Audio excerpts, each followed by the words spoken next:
We all have a story, we all have a tale. Well, there's a place I've come to know well, led by a man named Sty. He's full of stories, he is quite a guy. Sit around the campfire and hear him tell his tale. Some may be able to relate to him quite well. We're all just people looking for a place to go. Well, Sty has made one, and it is quite a show. Come meet Sty, he's quite the guy.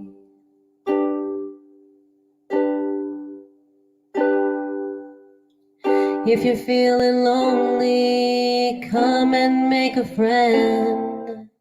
If you need a story, on Sty you can depend. His voice is soothing like a lullaby. Sometimes he brings a tear to my eye. Sit around the campfire and hear him tell his tale. Some may be able to relate to him quite well. We're all just people looking for a place to go. Well, Sty has made one, and it is quite a show. Come meet Sty, he's quite a guy.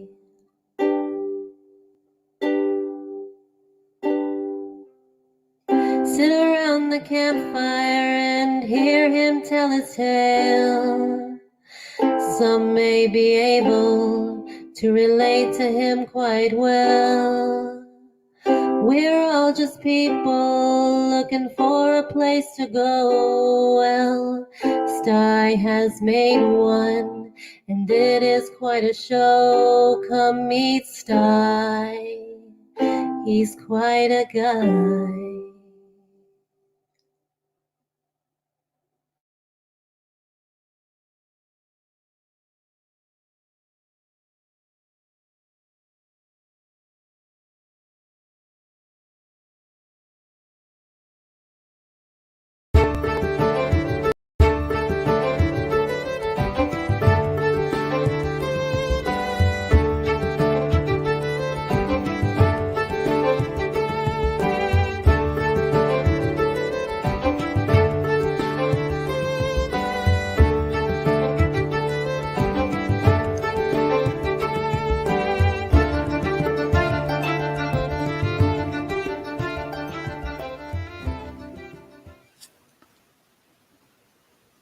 Well, good evening, everybody. Hey, campfire's going. Got the campfire going. It's great to see you all. I'm going to give a shout out to everybody that's over in the chat right now. Okay, let's see who all's here. Oh, this thing's acting up. Of course, I got to have something go amiss today, you know. There we are. Okay, who we got out here? We got Adventures in the Heartland. Good to see you, John and Jan. Carolyn Kennard, sweetie. Awesome. It's so sweet to see you here. Crazy Ann. Faith in the Fallen. Samantha. We've got Foxen Outdoors. Great to see you, Chowser. Foxy Lady Outdoors. Awesome. Kayla Ferris, Kimberly Ferris, Nemi Pun, awesome. Nick Jones, good to see you, buddy. And we've got Silver Fox Outdoors, awesome. Steve Games, welcome. We've got Suburban Florida Outdoors, great to see you again. And we've got the Gypsy and Vanilla Gorilla. I tell you what, check their channel out, the Gypsy and Vanilla Gorilla. You're going to like that channel. And we got Wanderer and Wiley in the house. Okay. Oh, and DB, Punisher Games, just met you today over at Runny Egg. That was awesome. That was awesome. So it's great to see all you folks tonight. Misfits and Dreamers, Big Bob in the house. Good to see you. Good to see you. Monica, awesome. Awesome. There's Crazy Ann's sweet sister. Yeah.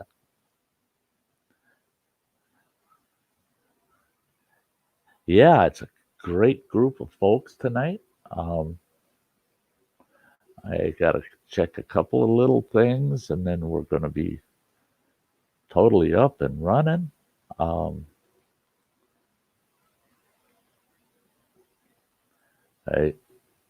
I think the batteries in my mouse are getting weak. It'll get me through the night, I'm sure.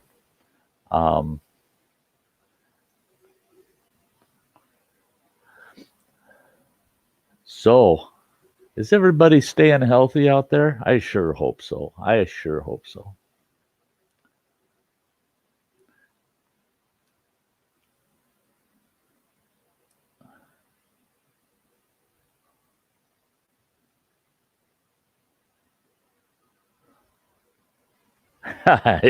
Nick, you're terrible. I'm sorry, folks, for the little pause there. I was reading Nick's comment. I was arguing with this mortician and said, "Tell me again why my wife can't be cremated." Because she's still alive. Okay, but she can still be shoved in there. You're terrible, pal. You're terrible. Oh, okay, Carla. Yeah, suburban Florida outdoors. I can't stay long. Got friends headed over shortly to get ready for a hog hunt tonight. Gonna get my rifles packed. There you go. There you go. Get them packed, get out there and get them locked and loaded and put down some wild hogs. Yep. Foxy Lady says, I'm isolated here in England. Do you live in a rural country setting or do you live in the city more? I'm kind of isolated too, even though I live in the city. I've isolated myself. Hey, Gypsy and Vanilla Gorilla, bacon. You're teasing us. You're teasing us.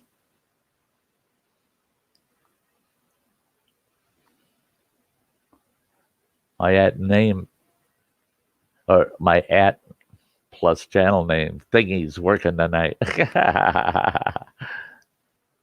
Just outside of the city. Well, that's good that you're not right in the city. You betcha. You betcha.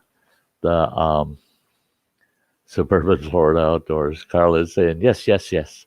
These hogs are tearing up a farmer's pepper field. So going to go eliminate some issues. There you go. There you go. Boy, they can root up a field. Terrible. Yeah.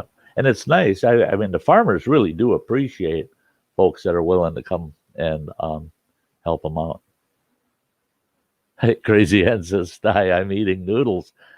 That is no pretty sight to watch.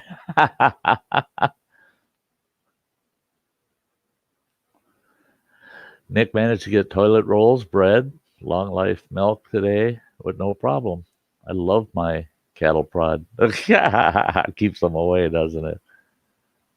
It's supposed to be getting severe thunderstorm tomorrow afternoon. But Silver Fox is saying, but we do live opposite a graveyard. Yeah. Yeah. It's kind of dead in our neighborhood. Even on a Friday night. Oh, metal music. Yeah. Oh, yeah. Yeah. Yeah. Good soaking in the jacuzzi makes you feel good at any time. Hey, Tim, good to see you. Kirk Whipper Voyager Center just came in. Cabin fever tonight, Sty says. Yeah, I'm going to have cabin fever tomorrow. A bad case of it, too, I think. Yeah. Got any of that beef pot pie left? Want to share? Yeah. I'm talking to misfits and dreamers. Yeah. Um, Carla's saying we're donating those hogs to a local food bank to help people homebound at retirement communities. That's awesome. Back, I haven't been able to hunt for a few years, but back when I was hunting regular, I hunted everything back then. But here locally in Wisconsin, we had several years of deer management, deer herd management, and boy, they gave out an awful lot of tags. And I took what deer I needed for my freezers, and then I took deer, and we had a donation program, and all the meat was us hunters provided the venison. Local butcher here, big outfit, really big outfit, would process all that meat for us, and then all that meat was then donated to senior programs and veterans. It was pretty cool. It was pretty cool. Homemade corned beef hash left. Oh yeah. Yeah, today's Thursday. It sure is. It's a Thursday today. So how you been, Sty? Keeping safe and healthy, I hope. I am healthy and I believe I'm safe. I feel safe. Yeah. Hey Mark, good to see ya. Good to see ya. The yeah, yeah. The if the meat's going to a good cause, and it's it's taken legally, it's properly processed well, and then given to folks that really need it. Yeah, like doing it. Metal Music saying leave the windows closed while soaking the cabin with water seal could cause cabin fever. Oh yeah. the Carla's saying, yeah, we're processing our own after the hunt. Some are also going to the VA for the veterans that are in the medical centers or homebound. Awesome. Here's a friend of ours. I'm going to pop him right up here. Once I click that, then here he is. Hey, John, Thank good you, to sir. see you. How you doing? Boy, you got a fire going. Yes, sir. It's a good thing you don't have a lot of hair. I know it done burned it all off. Yeah.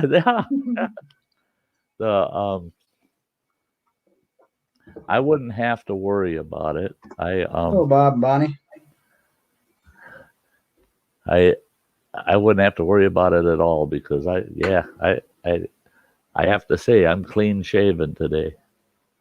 We need to get another one. I got it where I can start to grab it, and I don't like that. Being self-isolated this week, but going camping for the weekend. Awesome. Love to hear it. Love to hear it. Yeah, I saw that. I don't know that I can get out of here soon enough, Mark. But I will get, if I can, I will be over there, and then of course I'll catch it after the fact. Dave's one of my faves anyway. So no matter how I see it, I'm going to want to see it. So Brian Bebout, great to see you. Great to see you. From my coffee. I've already made it. Yeah. That's quite a fire to be putting your camp pot on. Yeah, you'd want the pot a little ways away from that fire. Yep. I think it'll keep it good and hot though. That's Jan. She likes building them crazy fires. Build them crazy fires. I watched you guys earlier. You had that video not too long ago. You guys you were out in the yard at your big fire pit there. I love those big fire pits for recreational, and you can go out there and do bushcrafting projects, and you can do Dutch oven cooking in those big pits, and it's so comfortable and easy to use. And watching you guys and them big chunks of wood you had in those pits made me think of our year-end fires would have those big chunks that you're going, I ain't gonna try to split that crap. No. No, I'm just stacking it up, build small fires on top of it, and Yep. eventually it'll burn up. Yep. Yeah, that was oak, so I ain't trying to split that. Oh, look at here. I haven't seen her in a few days. Oh, hi, kiddo. Hey, Hey, Oh, Sam. you just made my night. I thought I'd come say hi to you. Oh, that's sweet of you. Thank you. Yeah, no worries. I've missed you, so. Yeah, I've been missing you too, and I just saw your message this evening. Thank you for being concerned. Yeah. That's yesterday I ended up over at my son's house, and that ended up turning into almost an all-night affair. And then today I ran out to try to find some distilled water again, and nobody's got any on the racks yet. And then I parked the truck by this creek in town, and there's a walking trail. We have a railroad line that used to run all the way through town, and they decided that they're going to take about 7 or 8 miles of it, and they blacktopped it for a walking trail years ago. And I got out of the truck and walked through some snow and got over, and because it's blacktop and it's been warm enough and the sun's been out, it's bare. I looked down in both directions and I thought, holy smokes, I'm going to do some walking. So I put on about 3 miles today, and my ankle feels like $1,000,000. That's awesome. It's almost back to where it used to be. They were talking about cabin fever. After that hike today, 3 miles on that ankle, God, it was just a month ago. I couldn't walk 3 blocks on it. And I'm excited. I'm ready to go. Let's go get outdoors and do some hiking and camping. Woohoo. And I loved it because there wasn't a soul out there. There was nobody out there. And when I got home, somebody said, "Where have you been all day?" I said, "Well, I was out walking the rail grade." And they said, "Well, with this coronavirus going on and stuff, you don't want to be out there around other people." I said, "That's why I was out there. There was no other You're people." right. There's no other people out there. That's right. Not but fresh air, you know. Yep. Yeah, they said they're going to shut our plant down next week. Oh, really? Yeah. It's 7:15 over here, Silver Fox. Yeah. Okay. Carla's got to go. All right, y'all got to run. Good luck, Time to load Carla. up and head out. Wish us luck. Have a good night, y'all. Much love. Yeah, much love back at you, Carla. Stay safe out there, girl. Stay safe and have an excellent, successful hunt.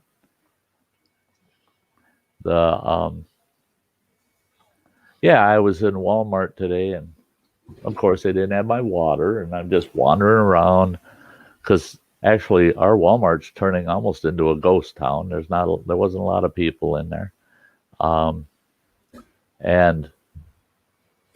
I was looking in the sporting goods, and I've got another one of these ferro rods in my day pack, and they snap together. It's got a steel striker on one side, your ferro rod on the other, and I've never tried using one of those. UST used to make them. Well, now I can't find the UST ones, but Ozark Trail is making them. And, well, I compared this to my other one from UST. It's the same thing, identical. I got a feeling they're manufactured by the same company, and just Ozark Trail picked it up. UST dropped it. $5.50. And I had to get me one of them. And when I was out on my walk, the trail goes over this. There's an old rail bridge, and I don't know how they managed to blacktop the top of that rail bridge, but they did. And I walked out on that rail bridge. I'm looking down at the creek, and the creek's flowing really, really good. And hey, running water. and I could see it was bare ground all the way down to below that railroad grade. And I thought, I'm going to walk down by the creek. So I came off the bridge and walked down, got down to the creek, and I'm hanging out kind of under the railroad trestle. You know, I nosed around, make sure it didn't interrupt some homeless person who's living under it or something. But I'm nosing around, and I just found a nice dry spot under the bridge to sit and watch the creek go by. And I'm looking, there's all kinds of dry tinder around. And I had this in my pocket, still in its package. And I thought, what the heck? I unpackaged it, scraped the finish off of the ferro rod, put a little tinder bundle together, second strike, fire, $5.50. I mean, so I went back to Walmart, bought 2 more. That's what's So up. for under $20, I got 3 of them. I couldn't help myself, you know. So now I got a total of 4. So 2 of my packs, 1 in my pocket, 1 in the glove box of the truck, plus my big everyday carry ferro rod that it hangs on the side of my fridge. I walk out the door, I put it on. It's like putting your watch on when you're walking out the door. Yeah. So yeah, I'm all excited for spring. But now we're supposed to get 2 to 8 inches of snow overnight. Well, Oh, between wow. now and 10 o'clock tomorrow night. And yeah, Look at this time, rain. Dibble, this time, yeah, hey, you must have watched that old video that I did, that I titled "Put That Out." In fact, it was only about 4 city blocks away from that spot where I went under a bridge one spring. It was after I had my heart attack, my open heart surgery, and I was out hiking. I went under that bridge and I started a little fire down there. Just a little micro fire while I'm sitting there watching the creek go by for the heck of it, you know. Oh my gosh. I had a guy from the fire department come and, you can't do that. You can't have a fire on city property, and you got blah, blah, blah, blah. And I said, look at it down here. I said, if anything, you should be happy if I were to go gather up all this crappy paper laying all over the place and throw it in that fire and clean it up. Oh, you cannot have a fire down there. And I said, what's it going to burn?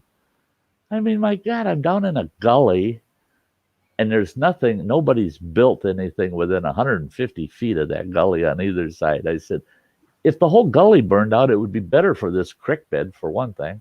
I said, it's all overgrown in there. I said, no.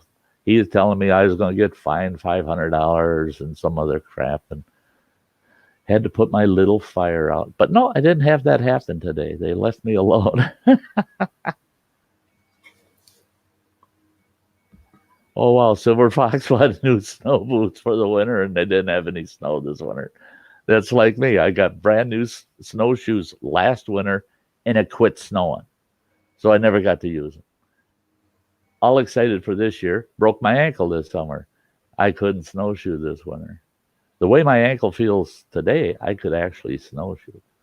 Golly, it's supposed to snow tomorrow. I better not. I better hold off and do it down the road next year.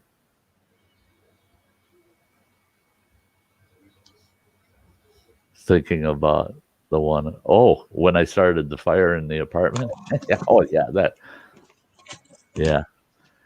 I mean, Dibble, that comes up every once in a while, and that's not one of my best memories. When you set the alarms off in a 8-story building, you're practicing the hand drill. Yeah. I didn't see that one yet. Oh, I haven't done a video about it. No. Oh, okay.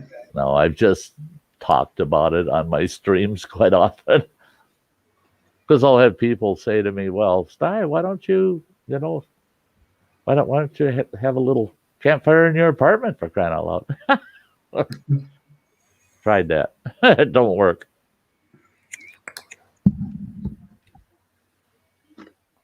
Yep. Yeah. I just don't know sometimes when to quit.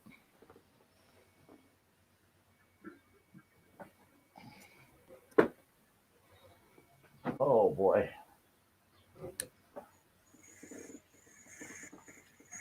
Bye, Carolyn.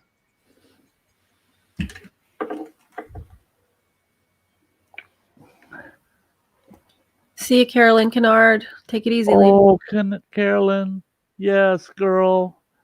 Stay well, sweetie.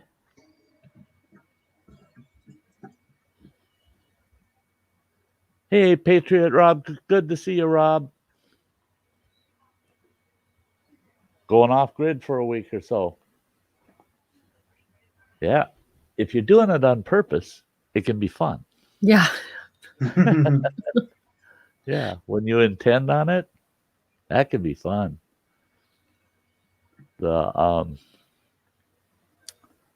years I lived off grid, I loved every minute of it. When I got back on grid, the power would go off and I'd be mad. Be mad. How can I be off grid? I can't know. It's easy to get spoiled, you know. Hey, Carolyn, to be free. Hello.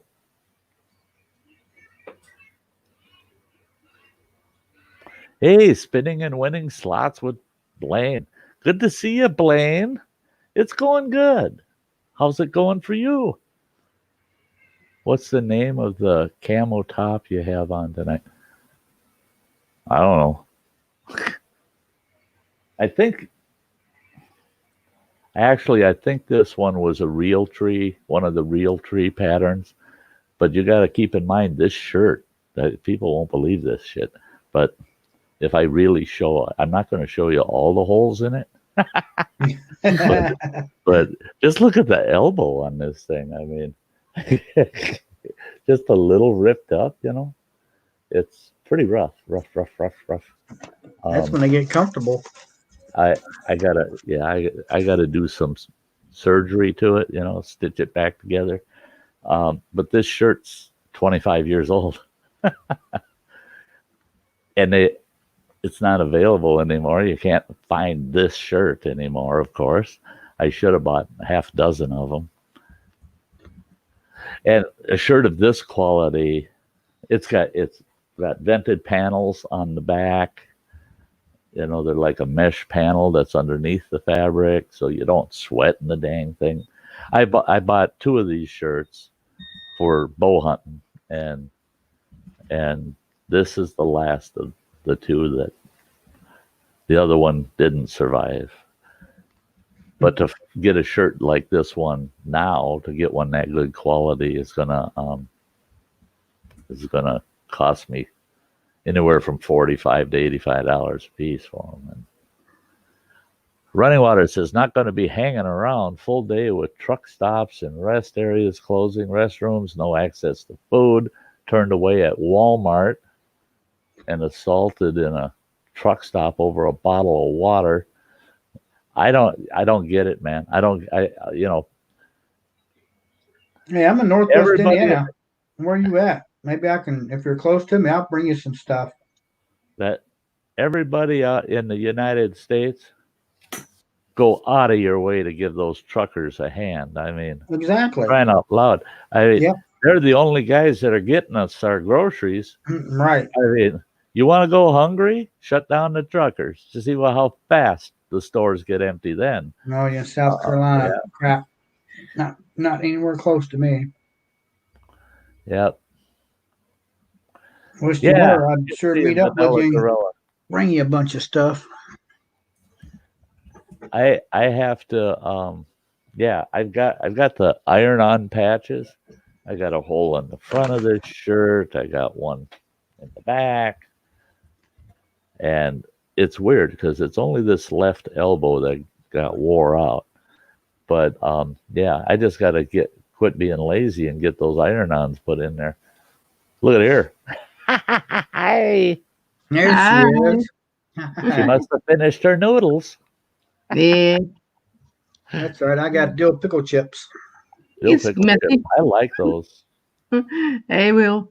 And I eat Hey, it with Will. chopsticks. So, yeah.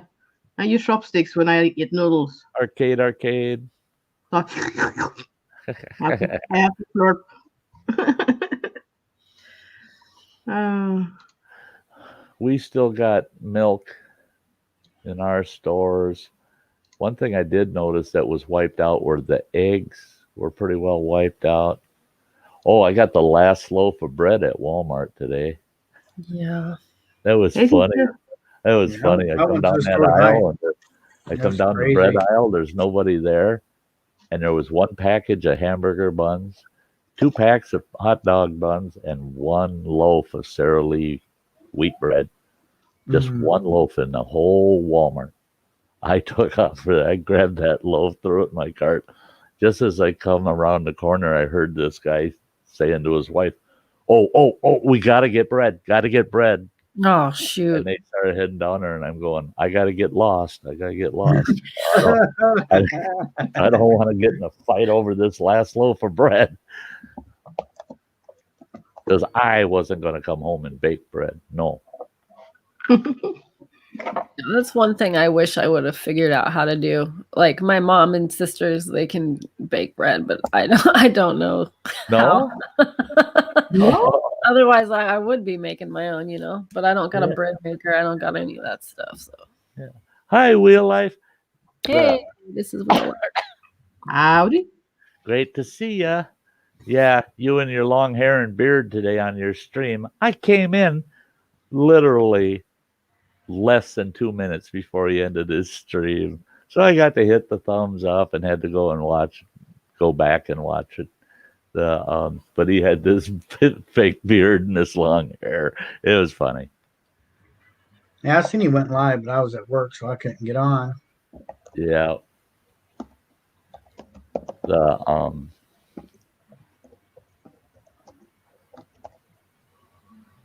See, and that's it is arcade. That was the thing too. Is so I headed right over to see, is there any yeast available? Nada. The other store in our town, yes, they had yeast. So I grabbed some yeast. But for me, in the worst case, I'll just make bannock or baking powder biscuits. Yeah, making bread once you've learned to make it is pretty easy. I love my homemade bread.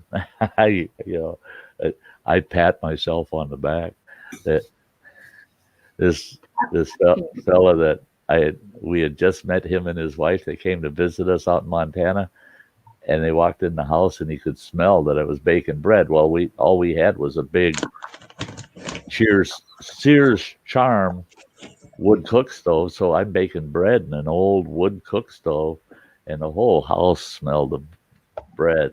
And they come in, and that guy is from North Carolina, and he walks in, and all I could hear is him beller out, "Well, slap my grandma." He said, "I gotta have me some of them biscuits."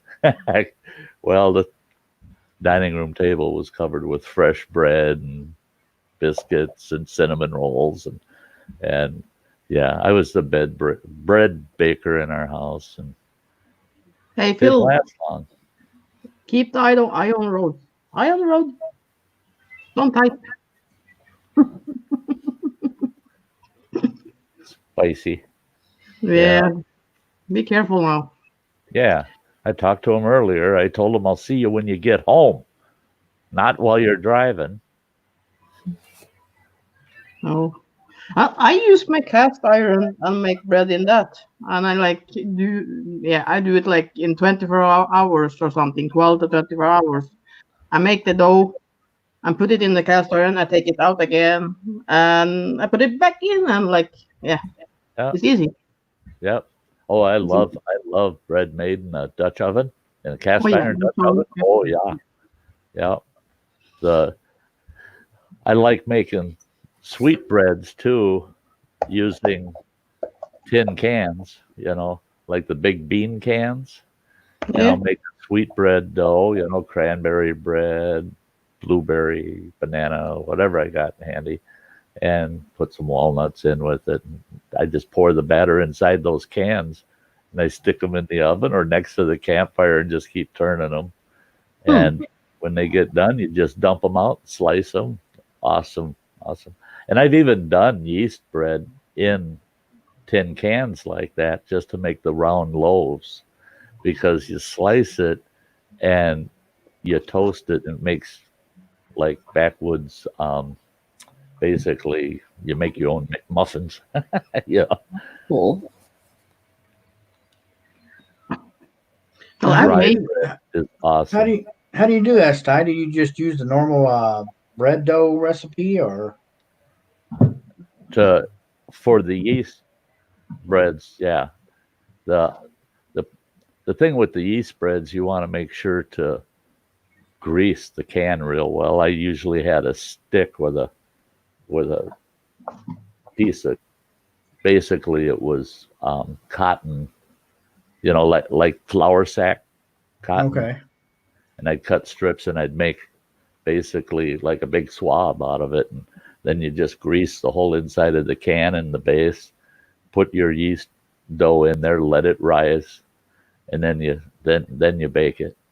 And it's a little tougher on the fire because it takes quite a while to do it. Get the center, make sure you get the center cooked, but in a wood stove or a conventional stove, cooks up just like a loaf of bread. It'll get a mound on the top. You just cut that heel off and snack on that while you let it cool. And then just run a knife around it and it'll slide out of the can. Yeah. And then for the sweetbreads, it's the same way. You grease the inside of the can and you fill it up about half full, and then as it rises when it bakes, it just about fills the can right up. And just run a knife around it and dump it out. You got a nice round shape of loaf of bread. Oh yeah, donuts. I make Rocky Mountain donuts. I don't think Running Water's in the chat anymore, but he'll start screaming. Yeah. When are you gonna make some Rocky Mountain donuts, Dad? Hey, Gypsy and Vanilla Gorilla, Don't I Have Just the Best opener song? And guess who sings it? And who wrote it? This sweet gal down in the corner. Oh, she's hiding again. I know it. I'm a baby girl. Don't hide. We love you. Sty's gonna get on a tangent again. He's gonna go on and on about his song. The Running Water is still in the chat, so yeah. Oh, there he is, and he says, "I want some." Ooh, yeah, he wants some bread. See, Silver Fox. That's the thing is, what I would do is I would make up batches of bannock, and I'd take a cast iron frying pan, fill it full of lard, get it nice and hot, and I'd break off pieces of bannock and I'd deep fry that bannock. But what I would do is I altered my bannock recipe and I put a little bit of nutmeg and a little bit of cinnamon in it and sugar, a couple tablespoons of sugar per batch. And then after you're done deep frying them, you throw in a paper sack full of sugar and cinnamon, shake them up, and they are to die for. They are to die for. And you can make them over a campfire. It's not something you have to make at home. I have made ground ovens for baking. Not a lot of times, but every time I did, I loved it. Yep. Yeah, that song is the best. Shut up, Ann. Mine is the best. Mine's the best. Mine is the best. This is just between you and me now because Phil's not here. Because he'd be right in the middle too. I don't say that. He will type in the chat, Yeah, I can say it for him. Phil is the best. Phil is the best. Don't type, Phil. Don't type. Keep an eye on the road. You hear me? It's sad. She took her face off the screen. She just got those guys. I should have never wrote them that song. Right? There you go. There you go. You could do like just a single little verse out of each of all of our channels. Yeah, I asked her. You should put all of us in one, you know. And just have a lead in and an exit to that song and just call it My Mistake or something like that. Or, There you go, spicy. Mine is the best. Yeah. Hey, keep the eyes on the road. I told them yours the best. You don't need to type anything. No. Funny. You guys are funny. yeah, if you don't pay attention to your driving, you won't get to hear it again.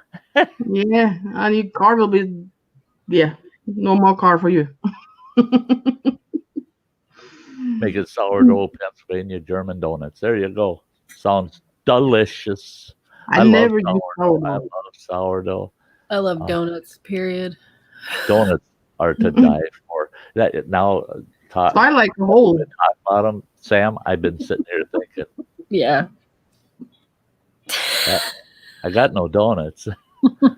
Got it. I know the bakery's still open in town. They haven't closed down. Heck, I might even be willing to take a Corona infested donut right now. I love donuts.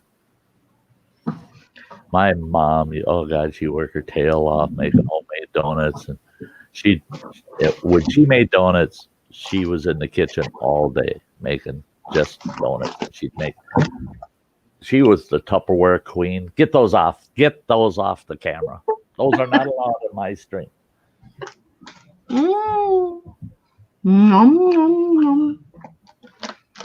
look so soft and chewy, and just like me, soft and chewy. Soft and chewy.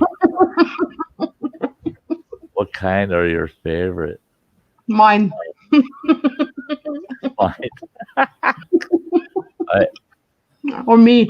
My favorite donuts are any I can get my hands on. Yeah. Oh. Yeah.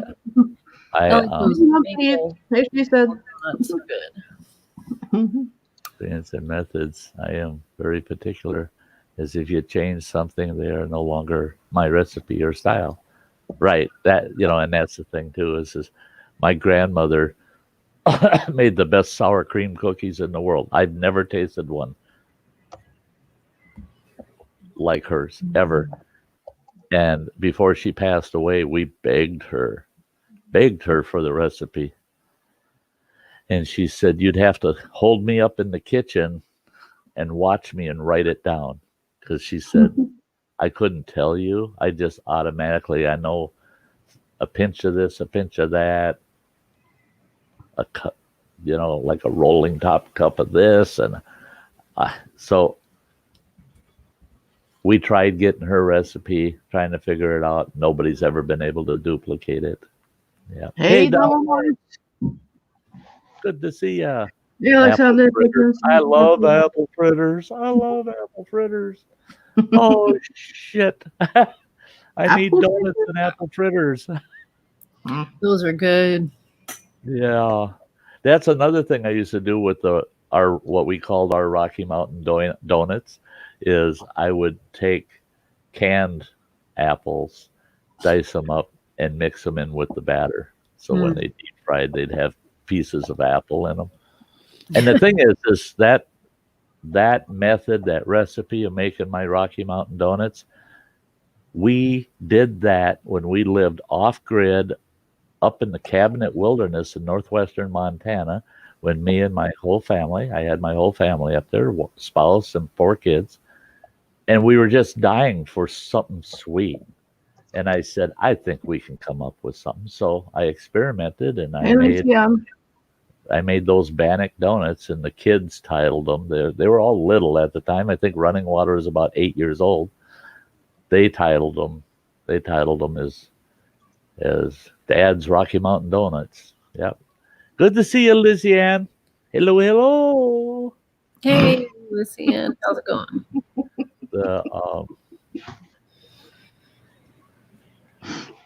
Yeah, that's what did Cheesehead sneak in here? Yeah. Yeah, that heads. There he is. How about a pie iron, back I do want free, that. with walnuts and sliced apple. I'll tell you what. Yeah, he come out to camp last year one time. Well, twice he's at camp, but he come out to camp one time and he brought me a pie iron, but it's a panini pie iron, a big double, and he said, "Yeah, I'll make us dessert tonight." And he had two of those, and we made these big old. We used flour. He used. I'll give him all the credit on it. He used flour tortillas, and then used apple pie filling in those pie irons, and we stuck them over the campfire. Oh, were they to stink and die for? I would have never thought they'd taste so good, especially when you're outdoors, having apple pie outdoors. Thank you, And the one thing I found out is that they stay hot for hours. I mean, I was BSing with them for at least an hour before I even took a bite of mine, and I just about burnt my tongue out of my mouth. They were so hot, and they were so good. Yeah, that's the one thing with Cheesehead Chris. People wonder why I put up with him, because he's a good cook. Every time in camp he's cooked, I've just walked away just like num num num num. Yeah, seamstress. Yeah, that happens for some reason on my streams. People kind of walk away hungry. Yeah. Or they run away, or you hear them in the background in the fridge. I got food so I can stay safe when I am here. They put up with you, yeah. She said, "Put up with me." I'll tell you what, though. Cheesehead and I got a unique friendship, and we have a blast disagreeing. And I'll tell you what. Some of my bestest friends are the ones that won't agree with me, and I can read it all over their faces. They're not agreeing with me, but they really do. They really do. So I have to stop doing that now. Okay. No, you have to keep disagreeing with me, because my bestest friends are willing to, I'm always agreeing with you. agree with me. You don't always agree with me. Cheesehead says, because you're always wrong. Yeah, Dibble, apple pie filling is just apples and cinnamon and a little sugar. Thank you for sharing the stream. Hey, Gypsy and Vanilla Gorilla are saying, I have to go. Have a few things I have to take care of, but you all stay safe. Already longing for the next campfire chat, hopefully soon. Every Thursday night at 7 p.m. But this week, you'll see me on Sunday. My story Sunday's coming. I'm going to get reading. Next Saturday? Or? What the heck? No, I did. Well, is it this Saturday? I'm not sure now. Oh, yes, Saturday. This Saturday.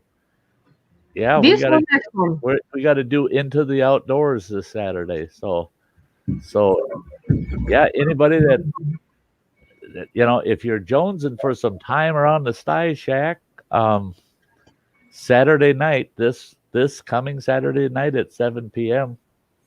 John, he'll, if he can, he'll be back.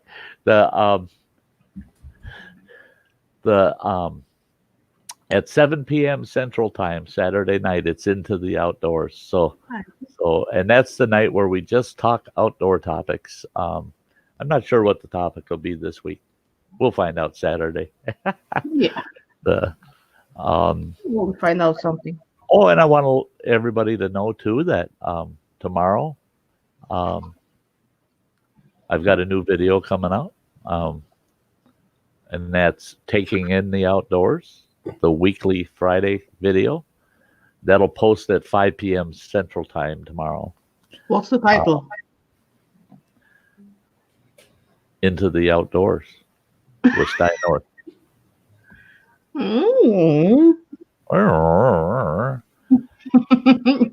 The topic of that one is takeout in the outdoors. And you'll have to watch it to find out what it's about. I always do. Takeout in the outdoors. Hey, Cheesehead says, because I'm always wrong. Yeah, no. I love to stay longer, but I need to get some sleep. Hey, good night, sister. I love you. I hope Good night, mom is. Monica. Yeah. Get some sleep, lady. Yeah, somebody in that family has to sleep normal hours because this one doesn't down here. Well, if I did, I wouldn't be here with you. True. Yeah, you probably not missed me, but True, yeah. so I can't. Yeah, Hey, Kilder. used to make banana bread in cans too. Yeah, I've made banana nut bread in the cans. Yeah. And if Samantha will do what she's told me now, she will go live tomorrow. Oh, will she? Yeah, she and Justin. Oh, cool. No, yeah. Hi, Kildare. They were supposed to do that last night and today, but we were sleeping too long today, so it was postponed to tomorrow. Yeah. Oh, okay, cool. Good Then to you have know. something to look forward Good to know. Something to look forward to. I think I got some Keep toilet your paper. eyes open, guys. Yeah, Whenever Faith and the Fallen are going on. Our Wednesday night here, our gigs got canceled because everywhere's closing. So we decided that we're going to start doing it on YouTube. I Oh, never Phil. even thought of that. Yeah. You can use 120 or 200. It's more fine, you know. Hey, plain old Shack. Nothing in the description. Heat's in the house. I know you're Sleep. not. What is this sleep thing you mentioned? Yeah. Eh, Spicy. I think I got some toilet paper. It's taking the hide off my butt. Funny thing is, it says 60 grit. I'm never getting toilet paper from Home Depot again. Yeah. Oh, well, looky. John's back, and he's got Jan with him. Yeah. Hi. Hi. Sorry about that. That's I all was down at right. the farm. That's the norm. That's the norm for my streams. People come and Oh, go. he got the Hey, fishing plain old Chuck. water like me now. Hey, you Oh, got yeah. the- There you go. Yeah. Fishing. that's the picture of There you goes two one. down there. Oh Oh Hey, no, you Chuck. no. You can finally adjust it. You have to go Yeah. to cam settings, green screen, and go down to that fade There's a button there. little slide bar Yeah. down at the bottom. Yeah. And if you get more light in the room, it will be better, you know. Yeah, the more light. Pretty bright light. I don't have that. I don't have that on mine. Yeah, you have go to That cam. slide bar. Yeah. If you go into green screen where you can select what picture you want to use, down underneath that list of pictures, down you gotta go way down. Oh, you really messed it up. There should be a slide There, bar that's down there. better. There it is. Look at there. That's because she There's left. the bell now. Don't Yeah, but I touch don't- anything. You got it. I don't have Okay. it. I don't have that slide bar while I'm in the Yeah, you have. Oh, it's me. while I'm in the live screen. Oh no! It's Sorry. There we go. There you go. yeah. It all depends on what the camera is catching. Yeah. Yeah. Yeah, Oh, green. are you using green screen? Yeah, but she looks like she's green now. You look like you're wearing green. And then Oh, I'm- the focus That's gray. more on you. Gray. Yeah, it's Gray, gray. and it for Oh, some it's green. reason it's making it look green, and then Yeah. your cup, when you lift your cup up, And my cup's got green on it too. it knows it too. When you pick it up, it's obvious. Well, it's not an actual green screen. It's a freaking teal sheet. Oh, that's all you need. That's all you need. It's just that, like with me, in order for me to wear camel, I'm always wearing camel. I can't use green screen. I got to use blue screen. Blue. Yeah, mine's blue. Mine's the- green. Yours is green.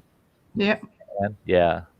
But while I'm in a chat right now with you guys, I don't see no slide bar or anything anywhere. Oh, you have to go down to your cam settings Can you see that? You got mute, stop cam, and cam settings. Do you see that? Oh, button? cam settings right there. Yeah. Yeah. Click on that. And you go to green screen. Oh, okay. And then down Okay. towards the bottom, you pick what your backdrop color is, and Oh, okay. and then there's a fade bar, and that fade bar adjusts the amount of. Yeah, scroll down. screen. It's on the bottom there. It will say fade button. Hi, plain old Chuck. So if you move your camera, or you guys move, it maybe can like take the See, now- focus off. See now, this It's is on my, the laptop, so you can't move it too much. that's my background. Oh, yeah. Now these two Oh, okay. things to the right, they're covering furniture actually, and This is mine. they look green, but those are Uh-huh. actually a different shade of blue than its background, Ah, okay. and it's Well, I just got standard definition too. I wonder if that'll help. Because I had it on high definition. Maybe standard definition Yeah. will help. Put on standard. yeah. You can always put it back in here, you know. Oh, there's that nice fireplace with the Yeah, bear. see, right there, right there's mine. Uh-huh. Yeah, Yeah, that that's looks- all. that That's all looks the like person mine. needs. Yeah, And nice green color. yep. And a lot of times it's the color of clothes you're wearing or the amount of light. Now, Mhm. for me, I'm not moving my Probably my camera. gray 'cause shirt. My camera, it's a bummer to get it backwards. But I've got big studio lights in my place, and that's That's what why we with wanna get. sunglasses is I've got each one of these lights is 200 watt. So Ah, okay. and I got two of them. So people go, "Why is I wearing sunglasses? You out drinking again last night?" No, No, because I can't see without I them. got 400 watts of light shining right on me in my blue There screen. goes that thing again. Every time we move. It's Yeah, me. Yeah, it is if you like go back and forward and things like that. That's Yeah. enough. Yeah, Yeah. because well, it's not so bad tonight, but sometimes if I move my hand, you can really see that it's it's blue screen background because Hmm. the definition gets lost Yeah. because of the Yeah. camera Yeah. trying to adjust. Yeah. Right in front of the camera is fine, but out here it gets weird. Uh-huh. And we're doing our exercises now. Yeah. Be careful out there, mountain man. See, here is about 30 minutes. We're going to have a big storm, and they got a wall cloud out there, and we are under a tornado warning. Oh, gee. wow. Yeah. Be They said near there could your be some basement severe door. weather. Oh. The dang on screen is that's bugging me now. It was fine earlier. It's my fault. Chuck. Sorry. Chuck, you and guys that are making shirt. this thing way too complicated just to hide the fact that you're in your underwear. Why not? That's good.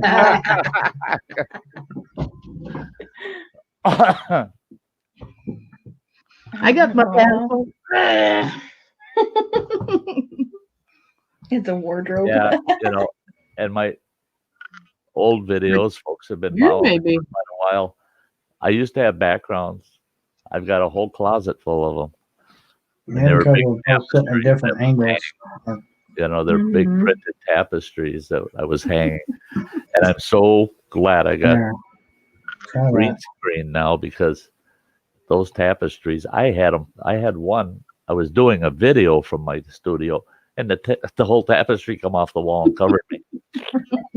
I see you get close to the camera. Uh-huh. Yeah, that was fun. and you can see the green outline around your fingers and stuff. Yeah, I want to get a regular old green screen with like the light you got. I've seen them online for like $120 for the whole setup. yeah, with the lights, everything. Yeah, Yeah. they got some nice ones that they got stands for the panel behind you, and then like my lamps, they got it's a three-legged tripod, and you can adjust the lights up and down up to that. I hit the ceiling, and I still got about 2 feet that I could go higher with them if I wanted, Wow. and so I can adjust them right where I want them. And I got them in the two corners of the room, shooting right at me to get rid of any shadow behind me, because shadows behind you will mess it up too. Okay. Okay. Yeah. Yeah. There's a We do got shadow. shadows. Yeah. Yeah. So if you can get backlighting, something to light that panel behind you up brighter than what you'll be, Okay. that really helps. Yeah. Yep. JCT. Hello, I the fell Humphrey Heat. asleep, and when I woke up for a second, I didn't think the virus, and I was like, "Oh yeah, that's I know, it's crazy. That's all I've heard all day. Now I'm at the farm. It's like my mom's worried about it, and then my Everybody brother's is. coming in and trying to get projects lined up because he's gonna probably be off next week too. Yeah, Sorry, we're I'm- off. They're closing us down for next week because the big three automakers shut down, so that affects us. okay." For Subarus. Me, Dibble, and Hunt for Heat are designated as our word police tonight. Ah, All tripods have 3 legs, Sty, and then Hunt for Heat, the 3-legged tripod. LOL. Maybe I put a different picture up. Maybe I don't know. Picture shouldn't have nothing to it's do with fine. it. No, it's just me. Typically, Doesn't like me. it does. Some pictures are a little better than others, but typically the picture in the background isn't the issue. Mm-hmm. The Just lighting Yeah, you can see you got shadows all over and my you. green cup. And see, as soon as you move, it goes nuts. Mm-hmm. That's all right. Yeah, My cup is see through too, partially. well, and the other night, the shirt she was wearing, you could see through it. I mean, it looked like you could see her background through her shirt. You could see the whole pattern perfectly, but it was the background. It was funny. Venison Frito pie tonight. Anybody wants to? Oh, shush. Ooh. Mountain Man. Shush. That sounds good. Uh-huh. Yep. Yeah, that does sound good. Yeah, I had a one-legged one, monopod. Yeah. Yeah, I figured out how to. I've got a tripod that's now a bipod, but it's got half of one leg. It's still a tripod. It's just not a good one. It's got one bum leg. It's a leaner. Yeah, Mountain Man, you can't make offers like that. There are too many people in the house. Man, oh man. Mm-hmm. You better bring in some extra tables into the dining room.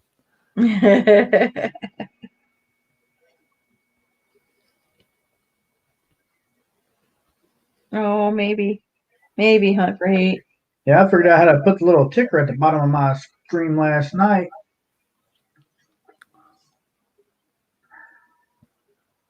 Oh, so that it was running across the bottom? Yeah. Right. I figured out how to do that. Yeah. Now I just got to figure out how to share my screen out if I want to share a screen. There. I'm playing old Chuck dated a girl named Eileen Dover. Oh, Mountain Man made a big batch of that venison Frito pie. Ooh, yum. What neck of the woods are you at? Yeah. I might come and visit. Weekend RV. Hey, Great Weekend to RV. see Hello, ya. Weekend RV. Killdeer, how you doing? I didn't see him come in. Ah, So other than out hiking all day today, nice. I was surprised that I was out there about 4 hours, and being that my ankle's holding up so good, I'm feeling real good. Well, then I got home and I started working on my alternate summer schedule in case I can't make my travels this summer. So yeah, lots of waterfalls, lots of camping, some boondocking, and I might have to boondock anyway because they're talking about possibly closing the federal campgrounds, all any Park Service campgrounds. They're talking about it. So I know they closed the beach in Florida today. yeah, they're shutting down the beaches in Florida left and right, and now most of the states have shut down state parks. They shut down the Ours state park. has not. Ours hasn't shut the state parks yet, but Ours they did hasn't shut either. the wildlife and fish areas, some of the fish and wildlife areas, which Which makes is, no sense. yeah, it makes absolutely no sense. Mm-mm. Hunt for Eat says I'm a hobbyist photographer, so I dibble around enough to be dangerous with knowing things or two. Hey, Eric Pollock, good to see you. Hello, Eric. Me Dibble's not a fan of venison. See, and I'd eat venison. I could replace beef with venison easily. Yeah, I could too. Yeah. Mm-hmm. Actually, I should go get some of that venison sausage I got cut up. Yeah, go get it. That's spicy stuff, though. It's got jalapenos or something in it. Move over here and keep Oh, they the shut down picture. one of your There we go. state parks, Chuck. Yeah, Illinois. I saw they shut them down. There's still people out there hiking the Appalachian Trail, though. They didn't close the Smoky Mountains. They said that they weren't telling through hikers and anybody with backcountry permits. They have to still stay at the shelter, but not sleeping. No sleeping in the shelter. You have to sleep in your tent or your hammock. Ah, is that what they're doing now, UT? Because they haven't closed the park. They closed the visitor centers and stuff down. Looky there. Oh yeah, I wish I had some of that. Some venison summer Wish I could sausage. send you some. I sure would. See, we were talking about coming up your way too here in Yeah. June, but I don't know. Everything's up in the air now. We either were going to either come up your way or go down south to Tennessee, and we was like, I'd rather go up north. It's too hot in Tennessee in June. I love it up north. I do. I miss the loons. When I was born and raised in Minnesota, and then after I got married and we had our 4 kids, we decided we're going to Montana. So we moved to Montana up in the back country and loved it out there. And then when we had to relocate, and we decided to relocate here to northern Wisconsin, well, I had stomped around northern Wisconsin for years and years, and that's where my ex-wife is from this neck of the woods. And she says, I want to move home. And I said, I don't want to leave Montana. Mm-hmm. And I said, and if we got to move back that way, I want to go to northern Minnesota. No, I want to go to Wisconsin. I said, fine. So we moved here to Wisconsin, and it didn't take long. Oh my gosh. With the Chequamegon-Nick Lake National Forest, I've got over 1 million acres to go get lost on. And everything I could dream of. That picture right there, Sty, that's where that was taken. Over by 3 Lakes and Eagle River. Oh yeah. Yep. Yep. See, I camp. It's just I don't know the best way to explain it. Oh, it's south of Clam Lake, Wisconsin. It's about, 40-minute drive from Park Falls, Wisconsin, is where I like to camp on Black Lake. Okay. It's for a Forest Service campground. It's awesome. And new dear friends of mine host it. So, and they're hosting it again this year, as long as they don't close it down, shut it down. Well, now I'm thinking, oh my gosh, I gotta know, are they gonna shut down the Forest Service campgrounds or not? But if they're gonna have all kinds of restrictions, then I'm not gonna want to be out traveling, and end up in a state that says, guess what, you can't leave, that kind of thing. Right. Yeah. So I was offered a campground to host that's just 30 miles north of me. And that is a neat little campground. It's only got 15 campsites. Oh, wow. And 2 lakes. The campground is right between the 2 lakes. Perfect. And it's a nice campground. it's not what it used to be.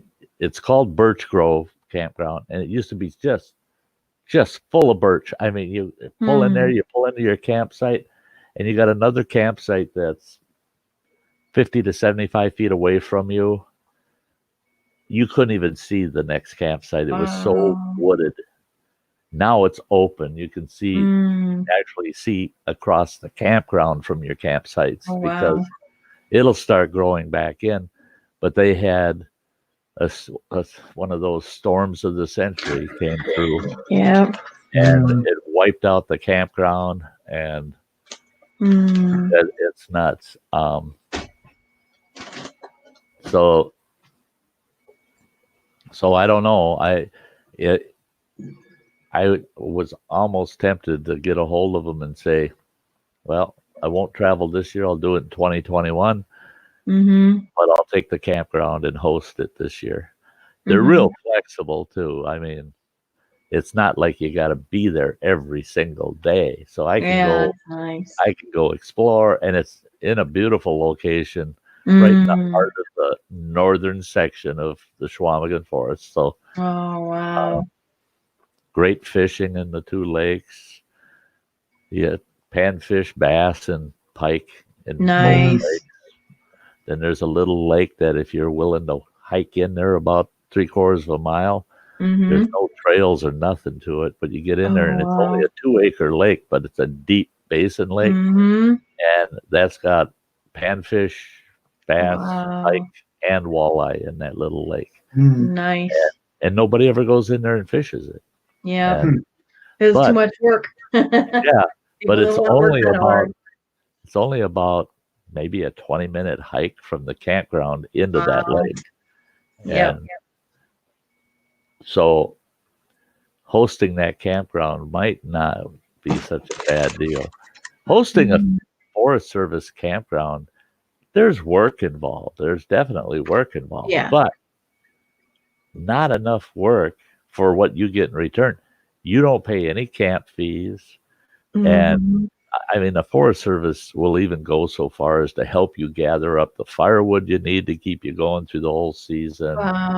And they do so much for you. And you get to be outdoors. And the host campsite at this campground is awesome. It kind of sits on a hill, so you can see the whole campground. If you got binoculars, you can see the last campsite. Yeah. Well, there's a little trail that goes down, and there's a nice open spot.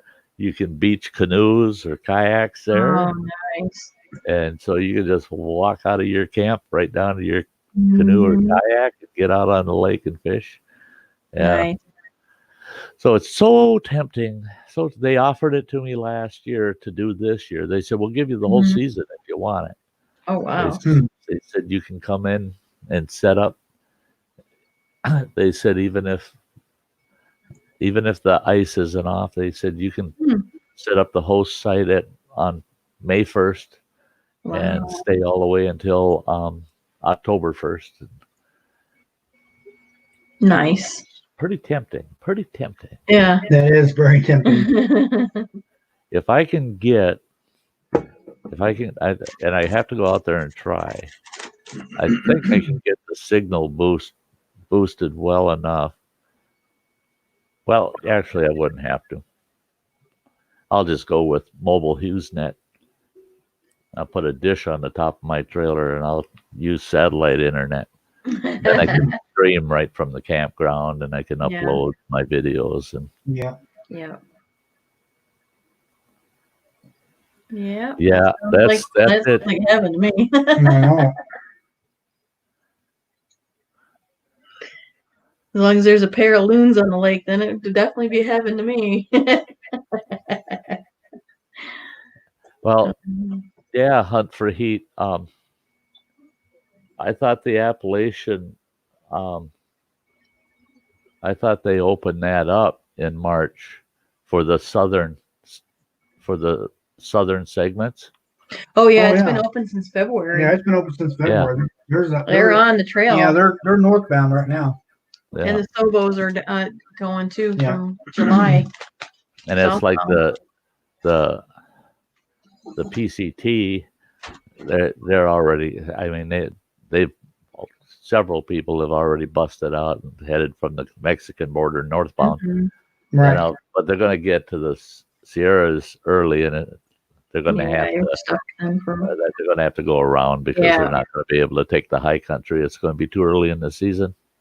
They're asking them on the PCT Conservancy or whatever is asking people to postpone or even reconsider hiking this year because there's going to be so much messed up with the hosts and the hostels and Right, just right. resupplies, especially in California And that's the thing. The and PCT Washington. resupplies and any of the hostels and hosting sites, they can't operate under the guidelines that they won't be able to operate. And they do get a lot of crowds. I mean, on the PCT, it gets pretty crowded in some of those points. Yeah. Hey, good to see you, Leanna.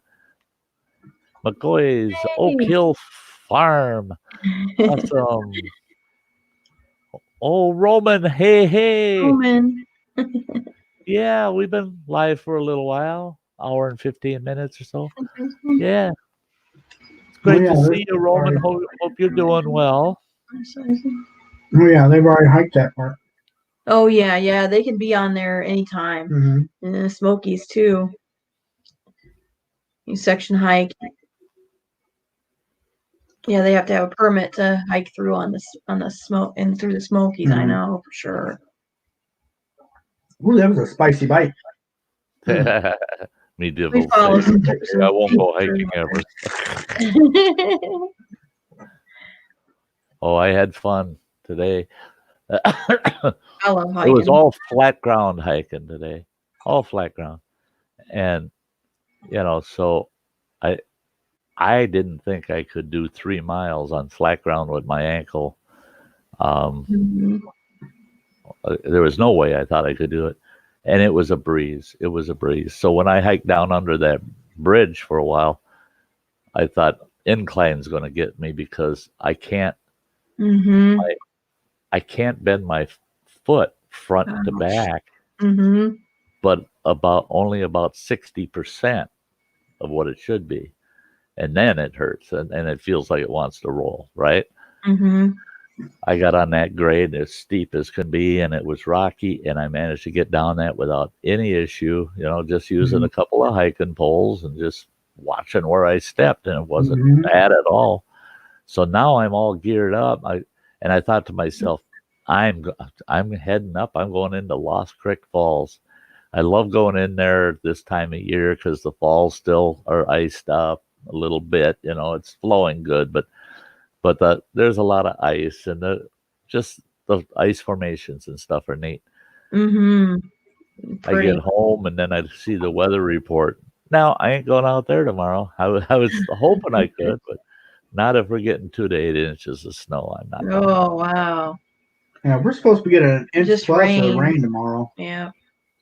Rain here. Yeah. Maybe some thunderstorms.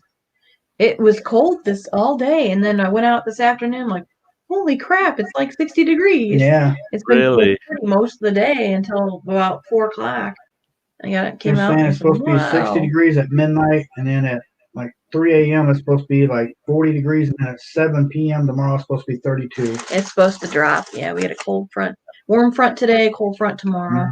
Yeah, that's what they said with us. We got a cold front. It's going to last for a few days. Then it's going to start warming back up in the 40s. March and April, the rainy and muddy months. Yeah. Just seeing here. Area way too wet to be filled with section hikers. Oh boy. I know Michigan right now is waiving their permit for whatever you're gonna have a permit for in the parks. Recreational permit. They're waiving it. I got an email earlier today from the Michigan DNR. Wow. Right. That's surprising. Cool. See, if it's not too busy, Man, we can still get up and do the Manistee. See, Mountain Man, Oh yeah. I I feel the same way. Mm-hmm. When it comes to permitting, I do not mind paying Forest Service camp fees because they're reasonable. Mm-hmm. At least their fees compared to private camps are reasonable. And in comparison to most state camps, they're more reasonable. A lot of state campsites are 20 to 35 bucks. Yours are. Where federal on the high end, 30 bucks. I've never paid $30. It's always 15 bucks on the average, $12, $15. But now that I'm a senior, I got my Discount.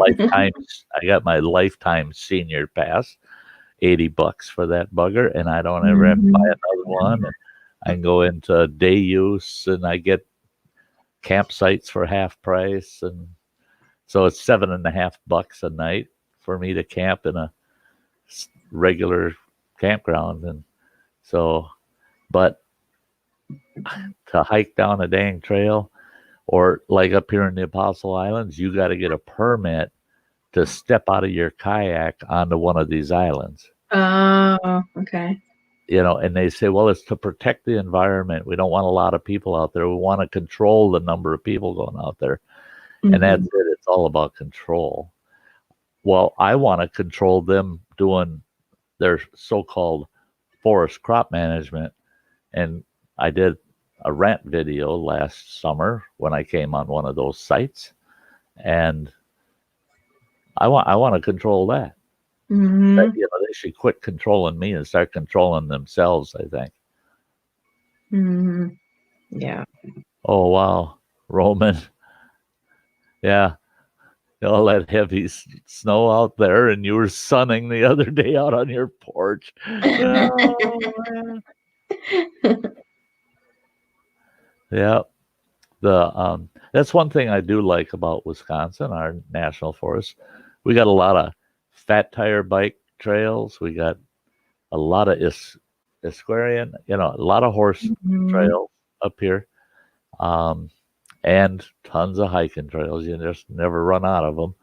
We got so many. We got, and the best ones here are the North Country Trail and you guys have the Ice Age Trail is Ice Age. another sweet trail. Yeah. And then you go to northern Minnesota, and of course you got the Superior Trail. I want to take that bugger from Grand Marais down to Duluth. The Superior hiking trail is beautiful. Yeah, I've segmented it. And heck, we hiked all of that years ago before they ever dreamt of a trail.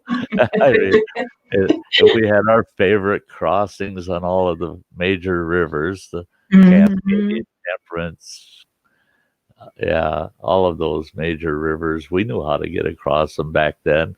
And now the trails, some of the crossings are a little sketchy, but when they make those trails, sometimes they got to go where they can go, kind of thing. So.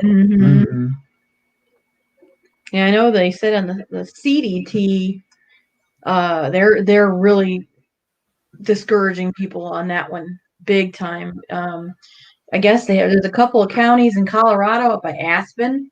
They actually have lockdowns because the virus is so bad up there that they're asking people not to come in or out of the county at all. Right. Well, South Bend, St. Joe County, right over here, next county over from, 2 counties over from us, they did the same thing today, starting tonight at 7:00. They don't want anything but essential travel. That is all. Everybody's got to stay home. See, I got him another ferrule rod today from Walmart. Yeah, I tell you what, I got to get one of them. And I kid you not, John, I compared it to my UST. I wish I would have brought the UST in the house because it's in my day pack out in my truck. But I sat in that truck and I compared the two of them. They're the exact same length, exact same width, the exact same color.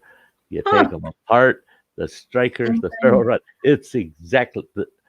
You could not find something different. In fact, these two slots with the lanyard, exactly the same. Wow. So Ozark Trail, I'm sure, got the contract with whatever company was making these for UST. Mm-hmm. But when UST had them, they were $8 a piece. Ozark Trail selling them for $5.50. Oh wow. And We each need one then. Yeah. and it's a sweet striker. I mean, like I was saying earlier today, just for giggles, I put together a nice bird's nest, a good tinder bundle, and sat under a bridge. It's raining out all day today. It's drizzling constantly, but I found good dry tinder under that bridge. Scraped the, that protective layer off the rod, and then 2 strikes. Spark took at my fire 2 strikes with Nice. a $5 ferro rod. And the one I Mhm. carried around my neck, I bought that ferro rod because it was rated so high. It was, supposed to be top notch. And it throws Mhm. good spark. It really does. There's no doubt. But that ferro rod, just the rod, that cost me $14. That rod. Wow. And then I stuck my own handle on it. This $5 one's going to start fire just good as hell. Yeah. So, and it's like I told John earlier, once I started a fire with this under that bridge and I was done with my hike, I went back to Walmart and I bought 2 more. Yep, for that price. So there's always one close by. Yeah. I'm getting so many. Now, did they ever get worn out? Eventually, Okay. I'd have to dig around and try to find that. I've got one that it almost looks like a shovel knife for like carving spoons, Mm-hmm. because it's worn down that much, because I always Wow. struck on the exact same side all the time. Oh, But okay. it wore a big Mhm. gouge out of it, big half moon shaped gouge out of that ferro rod. And it's at the point where one of these times the tip's going to break right off of it because there's just not enough ferro rod. Hi, Go Fish office. Hey, Go Fish, good to see you. Hello. Roman, you're right. That's all the ski resorts up there. It's people coming in and out from all over the world going skiing there. Yeah, It's what's spreading it around. they're Yep, you were too. you got right. that one killdeer? Yeah. Yep. Oh yeah, the one I got from UST, that bugger. Mhm. No, it froze up. They can probably still hear us, but I froze up. I don't know why, but I usually do around this time of night. It's 8:30. Yeah. Usually it happens around 9:30. Happened earlier tonight. Because they're still going, it just froze up. Mhm. Are you froze up too? Yep. Yeah, you're froze up too. Yeah. So maybe it's on their end. Mhm. Of course, so we go. Is everybody froze up or is it just me? Type something in the chat. Let me know, please. Oh, the chat's still running. Oh, we lost Sty. Where'd you go, Sty? We lost you. That's all right. I'll take over for him. Sty, fill out the chair. That's all. He'll be back.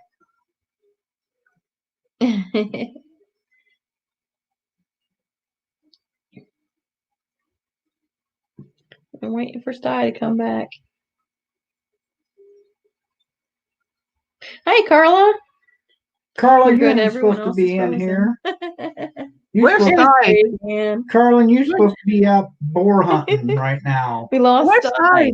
We lost He him. fell out of his chair. I'm on the phone, so but it suddenly Sty dropped off. Hey, Yeah. I can see you a little later, can't I? Love you. Bye. Hey. Oh, I thought you was telling me you love me. You were looking at me. I was looking at my phone, And I love you both. I like your hat. Yeah, Very nice. Yeah. That's my favorite color. Yeah. Yeah. I love turquoise. Yeah, me too. I put the purple or the pink on, but pink and red, yeah, sometimes it goes, sometimes. I don't know. Yeah. So, what are you guys talking about before Sty fall off? Ferro rods. Starting fires. Sty's little striker. Fire starters. Okay, yeah. And a little bit about the stinking virus. Oh, yeah. I'm going, bye. Everybody's talking about the stinking virus now. Hey, Yeah. Carla, you said the first group is out. I'm at camp at the fire with some marshmallows. Best place to be. Yeah, because she's going boar hunting right now. Oh, is she? Yeah. Oh. Farmer's got a pest problem with them right now. Too many wild boars, huh? They're trying to take them out for them. Hey, she'll have some meat then. Yeah. Extra meat. They're donating it. Oh, good. They're donating the boar. Man, I wish I lived closer. She could donate it to me. I wish. You shouldn't say that around me, that you're gonna show off your meat. Like, yeah, that doesn't sound good. Like that's like, yeah. I show off my meat. No. Yeah, it has been around the whole thing once, Yeah. Plain old truck, I make road handles. Northwest Indiana mountain man. Yeah, Northwest Indiana. Yeah. You got enough TP? Seems to be the hot topic now. Yeah. If not, everybody's got a bag full of clothes they can cut up and use for toilet paper. Oh, I'm sure everybody's got something. Yeah. Feel using sandpaper, so yeah. And the hillbilly bidet, where you take a lawn chair, you cut the bottom part webbing out of it, you stick a sprinkler underneath it, and there you go. Hillbilly bidet. Okay. Yeah. Yeah. How are you going? I wonder how long stifled. Yeah. Ooh, habanero juice and dragon fruit. There it is. Hi, I'm back. Hi.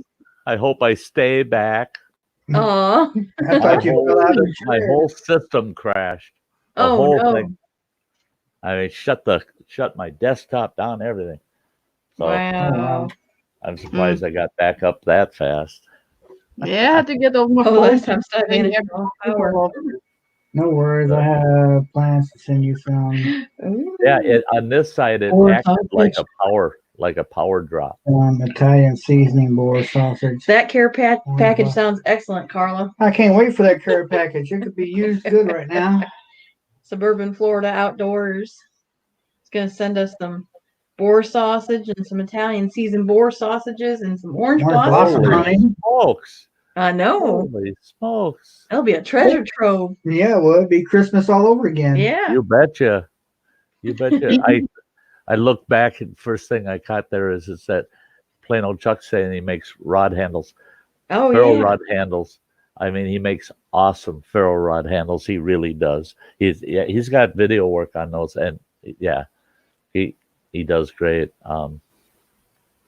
John is talking about showing off his meat to me, so I don't know what to do now. Showing off. Oh my gosh. Oh my Yeah. gosh. Watch what you're showing off. Yeah, you missed it last night when Phil was showing the gooey ducks. Oh, It was like, no gooey ducks. No. Them things are nasty. Nasty looking. Ew. No. Hey, you have a good night, Devil. Is Phil hiding? I don't Yep. see him in Have the a good basement. night. Oh, he's eating. Maybe I'll eat something. I don't know. Oh, now I do. And There he is. Indiana Portland neighbors. Yes, we are. We're in the Heartland. Yeah, point to him. Oh, there he is. Well, you leave. There he was. Isn't that the wrong logo, Phil? The spicy. You shouldn't have the mankini up there. Ooh. Suburban Florida Really? Outdoors says, ooh, Really? went down. Shot. Awesome. Woo-hoo. So what you eating? Hey, good. That's awesome. He's nibbling on something. What are Always you nibbling on something, right? Yeah. Oh, There Carla goes says my she likes good. gooey duck clams. Gooey duck clams. Do you eat those? who? I can't eat them without the immature idiot part of my brain laughing at They go fish. Yeah. How do you cook them? Do you cook them? Do you have to? How do you eat those things? I don't know. I've seen them cut. It's like slice them up like real thin, and do different things with them. So I don't want to know what they did with them, Phil. Right? I don't want to know that. Yeah, yeah. Let's not You're get different too than me, personal John, here. because I try it. So I tried. If somebody cooked it right and knew how to cook it, I'd try it. Oh, if somebody cooked it, I'd try it, no doubt. Or Try however everything. At least however once. you do. Anyway. That's the thing with most foods for me. If I can see how it's prepped, then yeah, I'll try it. You know, Mhm. the If I don't like it, I won't eat it again. Yep. right. I had my sashimi and cooked part with some butter and garlic. Oh. Great chowder too. that's just- like, hey, Jan, Huh. do you guys ever get any burbots or lawyers, as we call them up here, down there in Michigan? What are they? Michigan Burbot? waters. What are Burbot. they? Burbot? Burbot. We call them lawyers up here, and I think it's because they're ugly and slimy. But but Oh, they look like a catfish, like halfway between a catfish and an eel. They got their dorsal fin runs all the way down to the Oh, tail. we call them bowfins. we call them bowfins. or dogfish. Or dogfish. No, it's not a dogfish. not It dogfish? looks like a dogfish, but it's not a dogfish. Okay. It's its own species. It's a burbot. I'll look it up and see. Yeah. I've caught lots of dogfish, and yeah, they're nothing like a dogfish. But the commercial fishermen hate them because they get in the nets, and they're so flexible. They wind around like an eel does, and they tangle the nets all up. Ugh, creepy eels. Ugh. Up here, we call them poor man's lobster for a good reason. Oh my God! I If don't you know recall how to clean them, catching any of them. if you know, did you find one? Yeah, I don't recall seeing any of those. Not around See, here. we got a lot of them here in Lake Superior, and in fact, it's regulatory. If you catch a burbot or a lawyer, you're not allowed to throw it back in the water. Okay. And They I are would cool tell looking though. I would tell the commercial fishermen when I lived north of here, up in Bayfield, Wisconsin, and I had a few buddies that were commercial fishermen. I worked on a tug for one season, and I always told them, if you get any lawyers, just drop them off at my place when you come in the mornings. You know, people don't realize that the fish tugs on Lake Superior, they head out. They head out about 4 o'clock, 4 o'clock in the morning. They come back Right. in usually about 10, 11 o'clock in the morning. Mm. And so before noon, I'd hear a boom, boom, boom on my door, and they'd be gone before I got out there because they were afraid I'd tell them, no, I got enough, take them. You know? And there'd always be a 5-gallon bucket with 4 or 5 big lawyers in them. And I had a unique way of cleaning them, so I didn't mind. It didn't take long to clean them up. But you when you get the strips of meat out of them, then you cut those, you slice it, and even the portion of meat along their back and their tail, when you slice it, it looks curled like a shrimp almost. And you boil it. You boil that fish, and it comes out firm, just like lobster. Dip it in butter, and you would not know you're not eating lobster. The texture is the same. The sweet flavor is the same. And but nobody eats them fish. They say, "Oh, they're so damn ugly," and then, "Oh yeah, you don't eat them things." And I'm like, "Bring them." And they're almost impossible to catch on hook and line.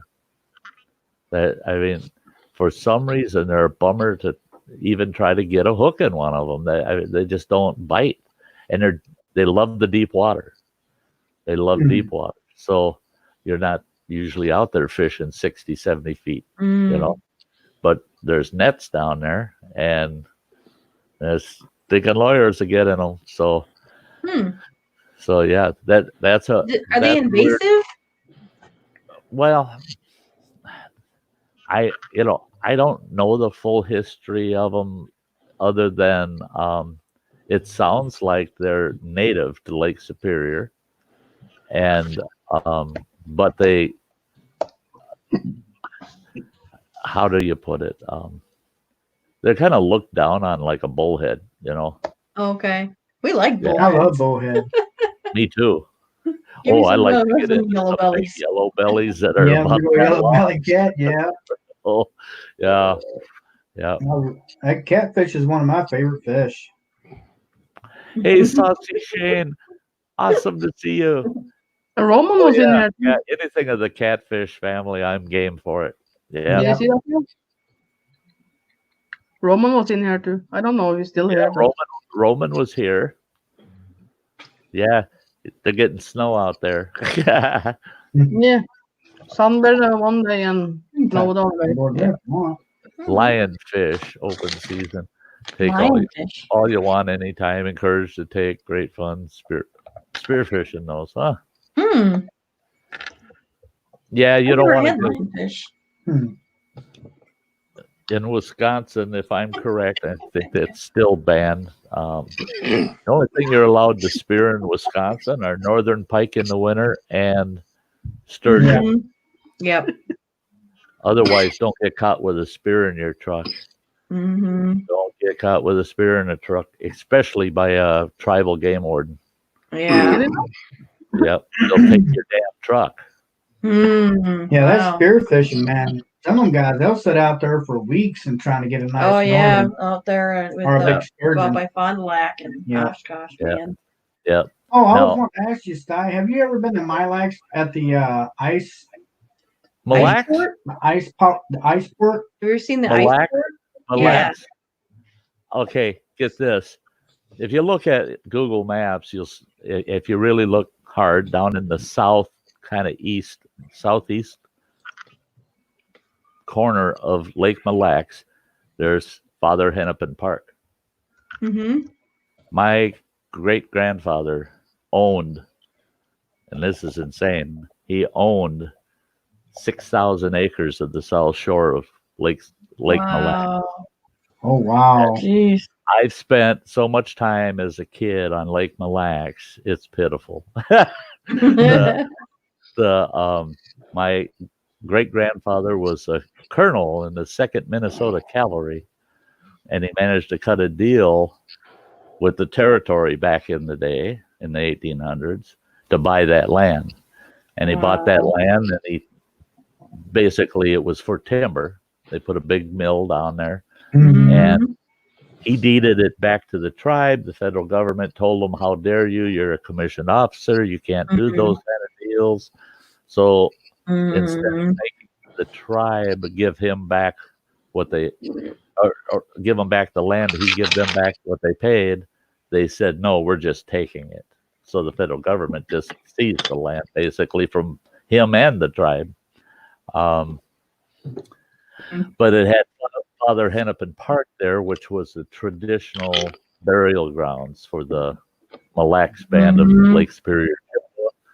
And my great-grandfather was instrumental in guaranteeing that land could never be put into ownership. It's held in trust for the tribe forever. And but yeah, I know ice fish up there. I tell you what, there's nothing like going out to a walleye city. I mean, you go out there, they name the streets, they plow the Hello, Saucy Shane. and you go out and you find a spot on one of the streets, set up your ice shack, and once it's like a mining claim. Once you claim a spot on one of those streets, it's yours for the season. And they've got their ice fishing shacks. I mean, they're better than 4-star motel. Oh yeah. Oh yeah, they palaces. are nowadays. They got They flat are. screen TV, microwave, everything. Oh yes, they do. Yeah, and they run power out there. They'll have a big Jenny. They got a big Wow. commercial Jenny they pull out there. It's on a big trailer, and they actually run power poles in some of those ice fishing villages. Jeez. You can pay to have your shack plugged in, you know. Wow. That's crazy. Yeah. To go out Yep. there and fish for walleye. Mm-hmm. Yeah. Yeah. Yeah, we went out there and took a charter boat out there. What was it? Not last year, year before last. Yeah. That's when he got that big smallie out there. Nice smallie.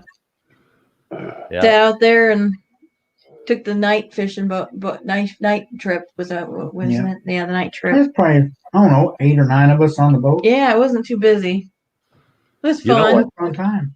You know what's a real blast? I'd have to get back to you on the specifics, but which lake and that. But the ex-wife and I used to rent a houseboat every summer, and for a week. It's a little expensive, but you can't beat it. I'd have to pull all the information up, but it's up near Ely, Minnesota, and you get on this. We always got a 40-footer, and it was just the two of us. We get a 40-footer, and you could go anywhere on that lake. It's 22 miles long, that lake. Oh, Wow. And less than 2% of that lake shore is private property. Wow. 98% of that lake is all federal forest land. Nice. You just run your boat right into the shoreline, Mm. get on shore and tie it up and spend the night anywhere you want on that lake. And all Wow. kinds of little coves you can go in. You can anchor your boat, that would be awesome. and you fish right off your boat, and that lake is packed full of awesome walleyes and Wow. huge smallies. Mm. And in fact, my ex-wife, she caught a 28-inch walleye just standing on the front of the houseboat while I was Nice. grilling steaks. She's tossing and jigging off the front end, and boom. But almost a 30-inch walleye she pulled in. That's an experience that you just can't beat. I bet. I'm Yeah, thinking that'd be fun. I'm thinking of trying to put together a video of our last trip on the houseboat. It'd be But neat. I gotta get VHS converted over to digital. Yeah, we Yeah. filmed that with the old style camera. You know? Yeah, I'd like to know where that's at. That'd be awesome to go up there for a week. Yeah, by Ely. Yeah. They do that in the Rainy River, don't they, too? Yeah. And Lake Vermilion. Okay. Lake Vermilion's cool. The only problem there is if you don't know Lake Vermilion and you get yourself a houseboat, you're on that radio sure as the dickens 2-3 days into your trip going, where am I? Yeah, that's the only trouble with that. Yeah, you that can goes get so lost on Vermilion. It's insane. We did a houseboat once there, and I could not believe it. I had to have them come out and bring fuel to me twice in a week Wow. because we were going anywhere and everywhere. Mm-hmm. But those houseboat tour, you rent a houseboat, go out like that for a week. It cost me $1,600 for a week at that time, $1,600, and then you got to pay for all the fuel you use. Well, Yeah. we would burn up. They give you 2 30-pounder propane tanks to run your hot water heater, and you got gas lights in the boat, and you got a gas stove and oven, but I always had to have them bring me out one extra 30-pounder, and they'd have to bring me at least 40 gallons of fuel during that week and the nice thing about it is we're out there our very first time out. We get out there and we got 15 miles away from the landing. We're in the middle of nowhere. And my ex-wife goes, "Oh, no." I go, "Oh, no, what?" She says, "I just went through all of our foodstuffs. We don't have any milk. We don't have any bread." And she says, "And you'll kill me, but there's no ketchup. I go, we're gonna fix that crap. What got on the radio? I called the outfit up that owns the boats, and I said, can you get us, say, 3 loaves of bread, and a huge bottle of ketchup, and this and that. We went right down. We had a whole shopping list. They said, we'll be out there with it as soon as possible. We'll call you when it's ready. And then they called us, and about 3 hours later, and said, we're en route. Tell us where you're at. And I looked at the map and said, well, we're in such a little bay, and all of a sudden here comes this speedboat flying right up to me. Big We powerboat. got our groceries. Wow. And it cost me $30 to have those groceries delivered, plus the cost of the groceries. But I didn't have to get off the lake to get stuff. Yeah. You know? And Probably would have burned almost that much in gas running back and forth anyway. well, yeah, there's no way I could go back that 15 miles, run to town to get that stuff, and then drive the boat all the way back to where we were for that $30. I couldn't have done it. Yeah. Our last trip, I got into this one little cove. I just loved it. But what bothered me was there was this little like channel that connected that cove to this just one little lake that's off of that lake. But there's no way you can get the houseboat in there. There's just no way. You had to have a canoe or a kayak. You wouldn't run a power boat through there either. I mean, you only had about 8-10 inches to get. If you had more than 10-inch draft, you'd have to walk in.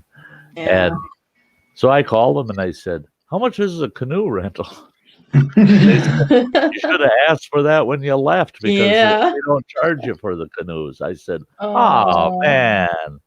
I said, I don't want to drive all the way back in for a canoe. And they said, well, we'll tug one out to you. I said, what's that going to cost me? $20 for your location. I said, yeah, for a free canoe, $20. Yeah. Sure, yeah. Sure enough, here come that speedboat back, towing a canoe behind them, drops it off to us.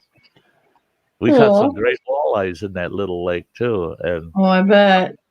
but being on a boat by yourself, whether it's a couple or your family or just yourself, being on that boat for a full week, 7 days, and if someone else pulls in with a boat and you don't like the looks of them, you move, untie and go somewhere else. Like, see and ya. That lake's covered with islands. There was a couple islands we used to just love getting on the leeward side of the island, fly up and just hang out on that. You got the whole island to yourself. Have a nice campfire on it, and you're living in the boat, but hanging out on the island. And see moose and bear. Wow, that'd be awesome. I'm telling you, that'd be awesome. Yep. Yeah. A lot of people, they go, oh, wow, that's anywhere from $1,500 to $3,000 for a week like that. And it was worth every freaking penny. Exactly. Yep. Hey, Phil and I were talking today, and Phil wasn't aware of it. I've been kind of watching. Tempting me. I haven't gotten any further updates since I talked to Phil last. But but the Senate getting real close. They're negotiating that cash stimulus, and it's very probable that anybody that has worked in 2019 here in the U.S. will be seeing a check for $1,000. And if the Democratic side of the floor has their way, it's going to be $1,000 up front, and then a month later they want to give like another $500. And that's what I was hearing. It's going to be treated as a tax relief, not as an income. Yeah. So right away when I heard that, I started looking into it. Yeah, it's moving on the floor. It's going to happen. We just don't know how much they're going to do. Yeah. But I'm going camping and fishing. Yeah. Because my life is budgeted on what I get, what I know I'm living on, what I earn and what I get on Social Security. That extra $1,000, that's a lot of camping and fishing for me. Mm-hmm. That's a lot of gas in my truck. I mean, off Yep. I go. I can't, yeah. And everybody's Mhm. going, yeah, but you're stuck at home with that money. Not me. If I got a boondocket, I'll take that $1,000 and I'll buy a month's worth of food and Mhm. yeah, I'm gonna go boondocket. I know Yeah. a couple of lakes I can get that trailer into that. Yeah, you got the Sty Shack. So you're set You might there, be- all the good spots out on the lake. Yeah. So, are you glad the day is over, Phil?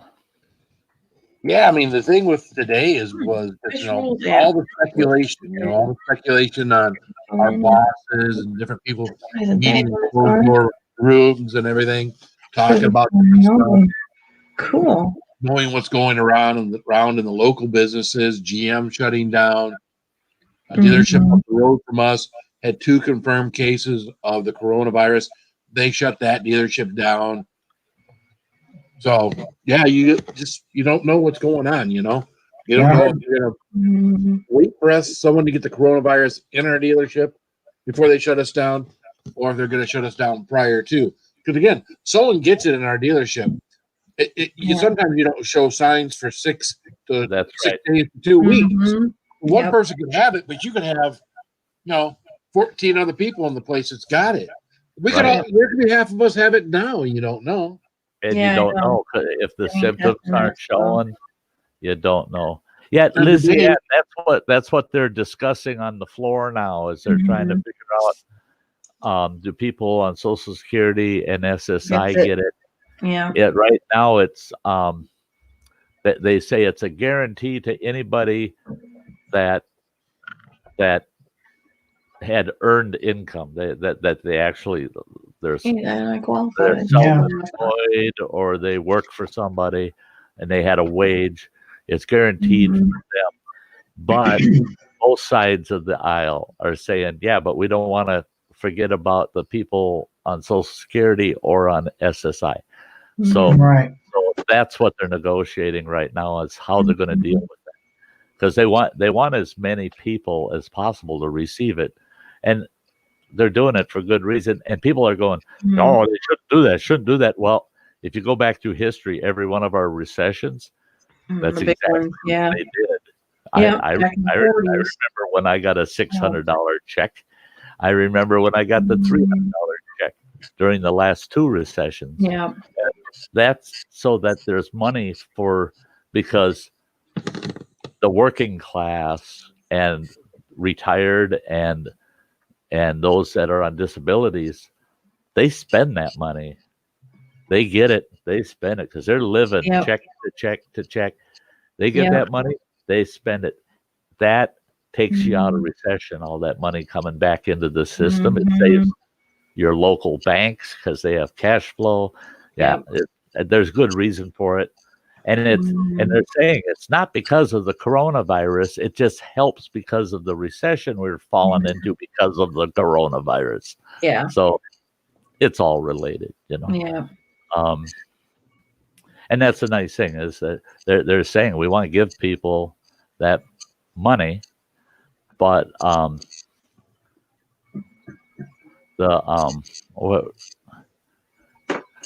no, Carla, that's that's not what they're saying though. That's not what they're saying, and they're not saying it's only those working people shut down from work closings either. It's not what they're saying. You got to do some more research because that's not what they're saying. And I mean, they're talking about shutting down a Subaru here in Lafayette next week. Are they? Yeah. See, that's it. Is they're no, they're saying the self-employed killdeer. If you had a taxable income, doesn't mean you paid taxes on it, because when you file your taxes, you got this deduction, that deduction, and you come out net zero or less. You just you don't owe anything. That's not what they're looking at. Is were you employed in any fashion, whether you're self-employed employed by an employer? Are you anybody that's a 1099 miscellaneous receiver is included because that's earned income. But they're not gonna. I mean, there's enough Republicans too that are saying, if we don't provide stimulus to people on Social Security and SSI, we're not going to vote for it. We need that money to go out to them also. So she had to mute herself too.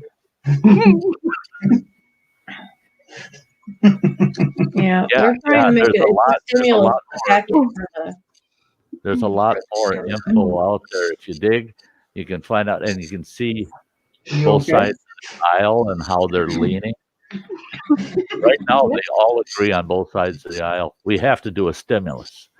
All they're arguing over now is who and how much. Yeah. And what they're asking for, really on the liberal side is way more than it should be. But it's going to happen. And they also said that Let's see the person. Hunt for heat. Yeah. It doesn't matter. All they have to do is have any record of you having any form of liability to file taxes, and you are automatically going to be one of those that gets the check, because and it's only up to a certain income too. It's rather high though. I think they were tossing around 60,000, and they were saying 99,000. 100 grand for a married debating couple. That I think too. 100 grand for a married couple, or and now they're saying 60 grand for a single person. So and that's even being argued. They want more. They want that. They want that. They want that level brought up. So that, a lot of them are saying no, that should be closer to the $250,000 range. They just don't want to go over middle to upper middle class. They don't want anybody above them. Yeah. Getting it. And think about it. I mean, for crying out loud, if you're making $500,000 a year, what the heck is $1,000? Yeah, exactly. I mean, I know. You could drop it on the street, and you just go, oh shoot, I ain't going back to pick it up.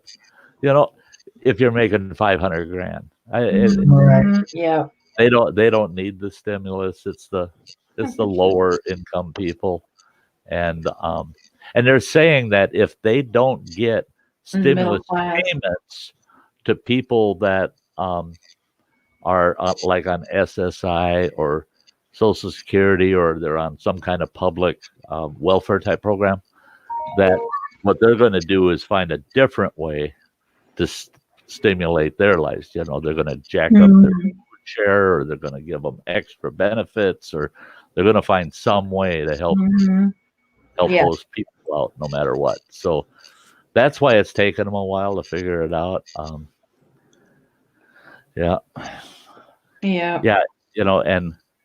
Killdeer. Yeah, I've had years where I showed that I made $15,000-$16,000 while I had, but I lived like I was making 60,000. I set my businesses up in a way that my business carried most of my expense, and anybody that's got that nice business truck that costs the business 50 grand. Yeah. And it's a nice 4-wheel drive, and who the heck wouldn't use that to go hunting in? I mean, yeah.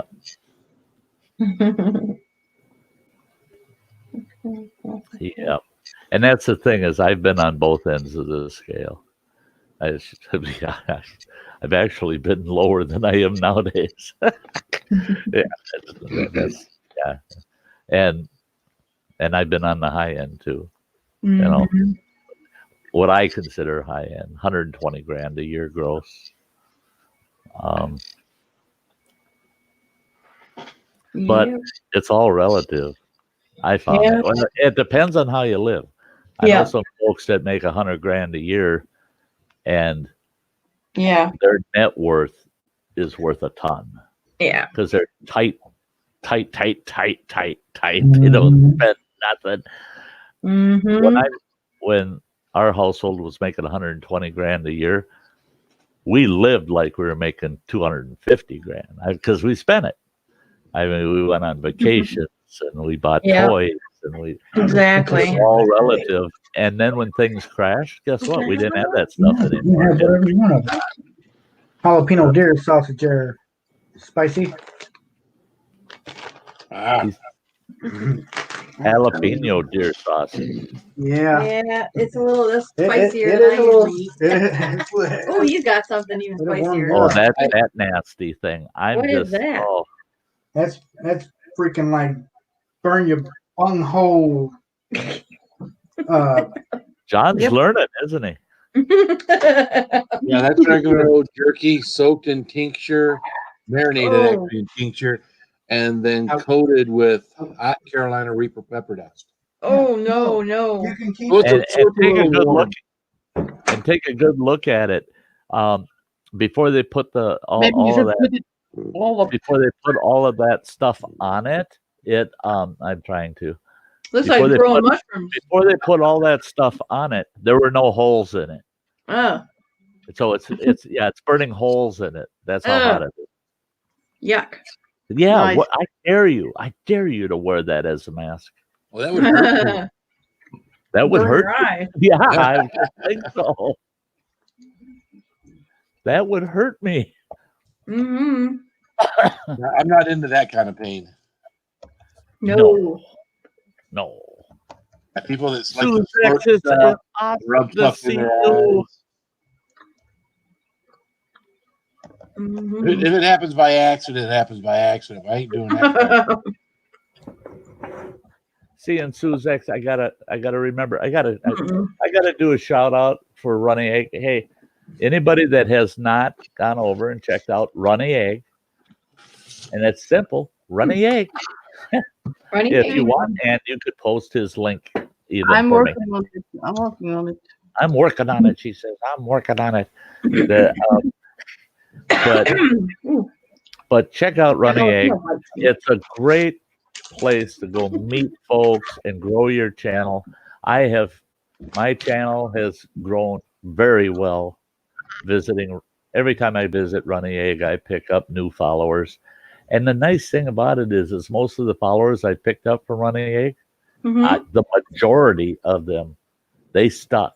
They're still here. They're still here, and that's awesome. And it's neat because people aren't over there just supporting each other just for the heck of it. You know, it's like, oh yeah, if I like your channel, I'll support it. You know, and so they're doing it really organically. So the subs you get stick. It's honey rake. Yeah. You're trying to send them some other. They'll type that in. They'll get some really weird YouTube channel. And Suzex is his wife, so she's in the chat now. Oh yeah, Chuck! Don't splash the juice off those 2-time spicy noodles in your eyes. No. I splashed that stuff all over my lips and regretted it. And that's the thing with those spicy noodles. I like them. I like eating them, but when it gets on your lips, it's weird. It lasts for like 2 hours. It does last for a while. Yeah, it just stays there.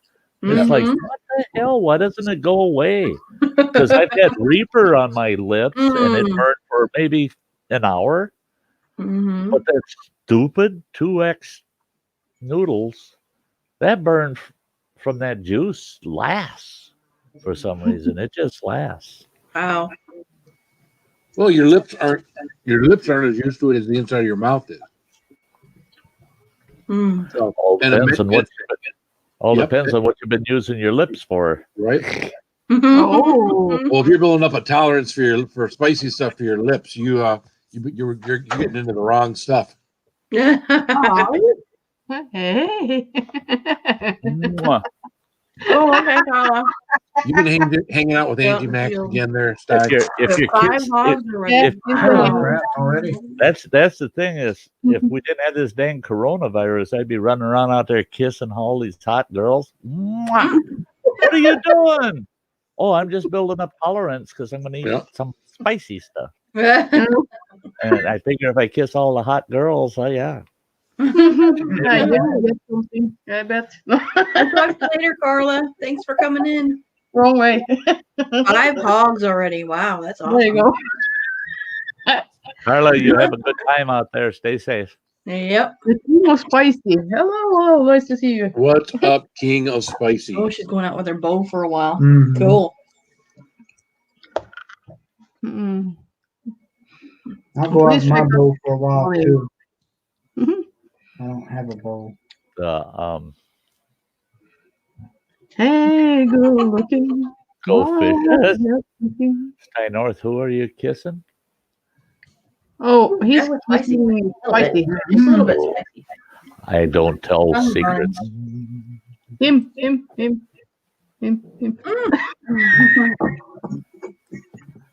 The Kung Flu.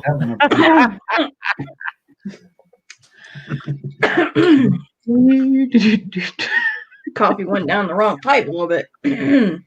Oh, Choke on it. Either that or the jalapeno. Yeah, it could be the combination of coffee and jalapeno.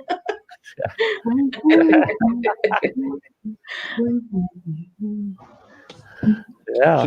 So Sty, you were Yeah, talking you about quiet down. coronavirus Take a earlier. break from rifles. What was that? I You were bring talking out about the the bow. corona. Just a second, I can't hear Phil. What, Phil? You talked about the coronavirus earlier. So Yep. I've got a guy I work next to.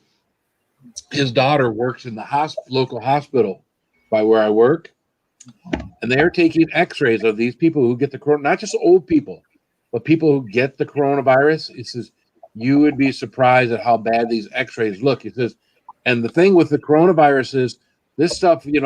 Yes, you get over the coronavirus. He says, but there is lung damage left behind from contracting the coronavirus. So like everybody seems to think, and this is what I thought, everybody seems to think you can go out there and it's going to go away like the flu. His daughter is telling him that if you get this coronavirus, you will get over it, but there will be some lung damage left over. Now, she works in the hospital. She's not a doctor, but she works in the hospital. She's not sweeping the floors, but she has seen these X-rays and whatnot. Apparently, it's pretty bad.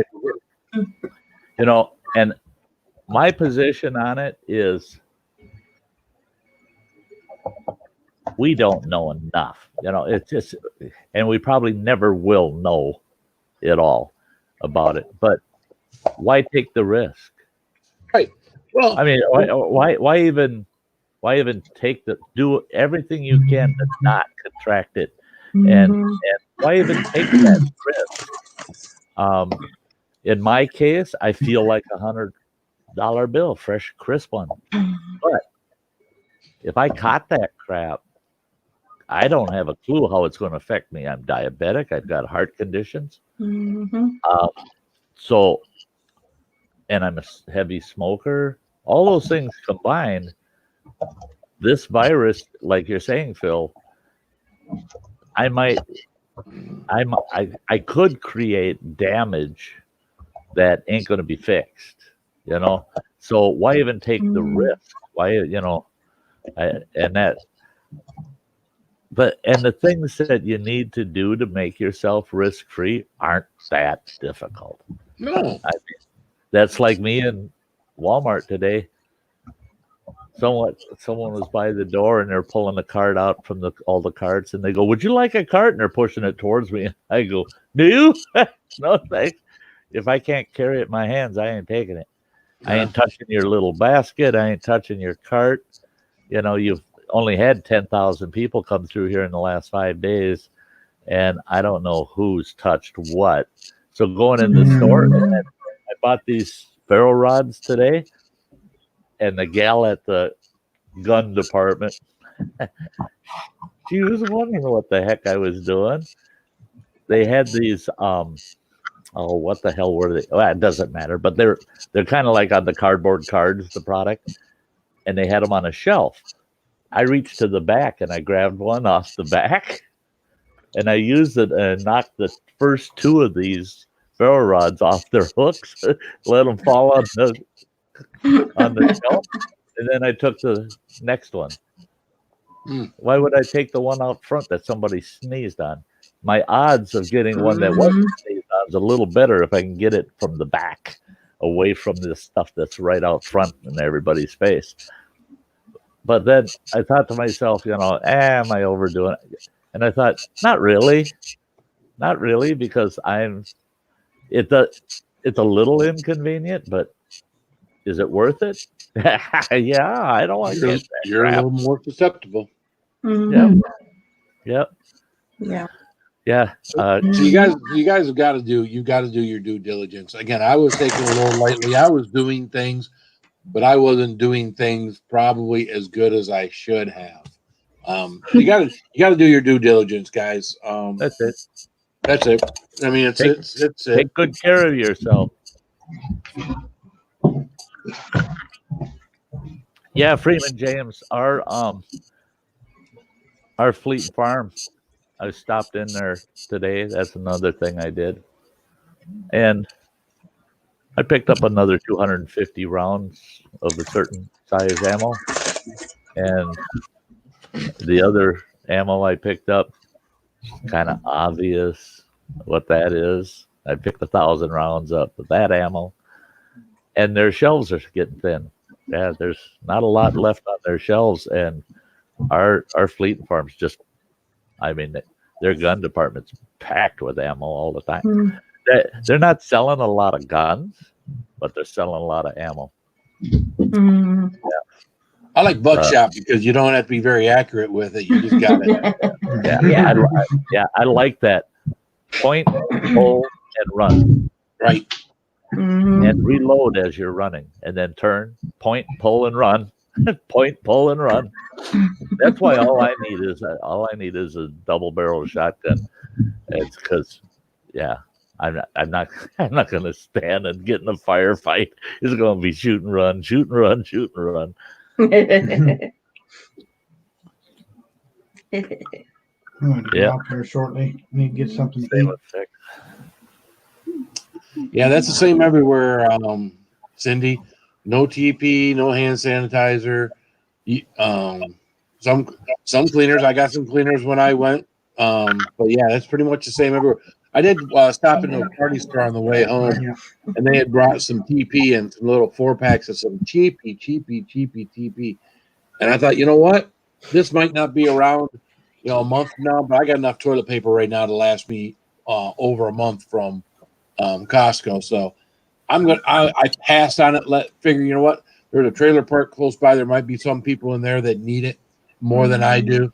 I just left it on the shelf. So I got a pack of TP. And I wasn't going to buy any more because I got enough in there for about 6-10 months. Yeah. But I was at Walmart yesterday, and these guys come out pulling 2 pallets full of toilet paper, and they had 4 guys per pallet. And I was kind of laughing because all of a sudden the case cutters come out. They cut the shrink wrap off the pallets. These guys are grabbing 2 packs at a time and running to the shelf and throwing them on. There's nobody in the aisle except me.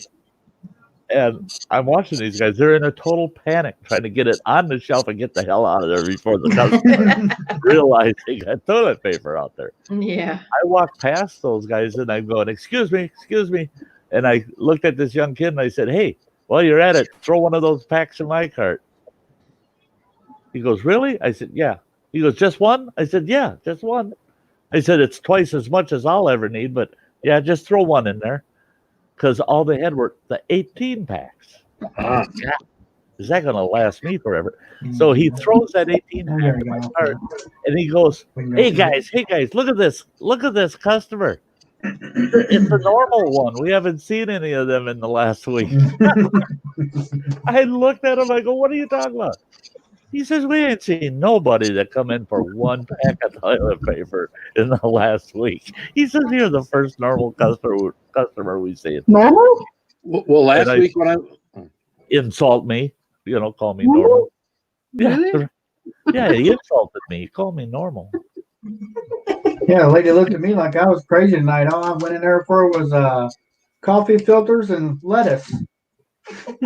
She looked at me. He's like, "Yep, looks like you're really ready." I ain't worried about it. I've got everything else I need. These are the only things I don't have. And yeah, yeast. Well, Sty, I'm gonna have to get off here because I'm gonna have to get me something to eat before I get in bed. I got one more day of work and I'm off for a week. There you go. I'll keep you on though. You bet. You bet. Yep. You're gonna have a couple other opportunities to stop in and say hi this weekend. Yeah. Hey, we'll see you guys. Thanks so much for being up here. Love you. Love you guys. Bye.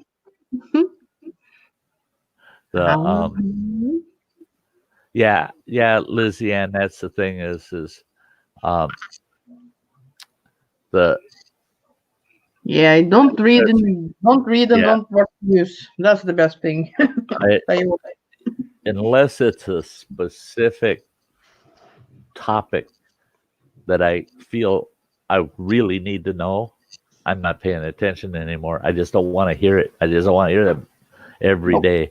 It's not good for you, for one thing. No, have people put you at those stress levels, and then you start feeling that anxiety or depression. There's people that are, boy, I tell you what, people that are fighting depression are going right now because all this stress, all of the hype has got them like, is it worth it?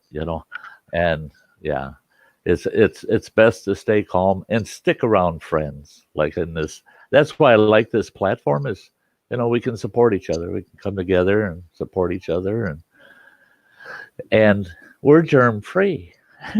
We are. And even if we weren't, we already you. Yeah. Right. And I like what Chuck's saying. If you stay ready, you never have to get ready. Yeah. Yeah. This is why some things are being kept from us. Yep. Yeah. Oh yeah.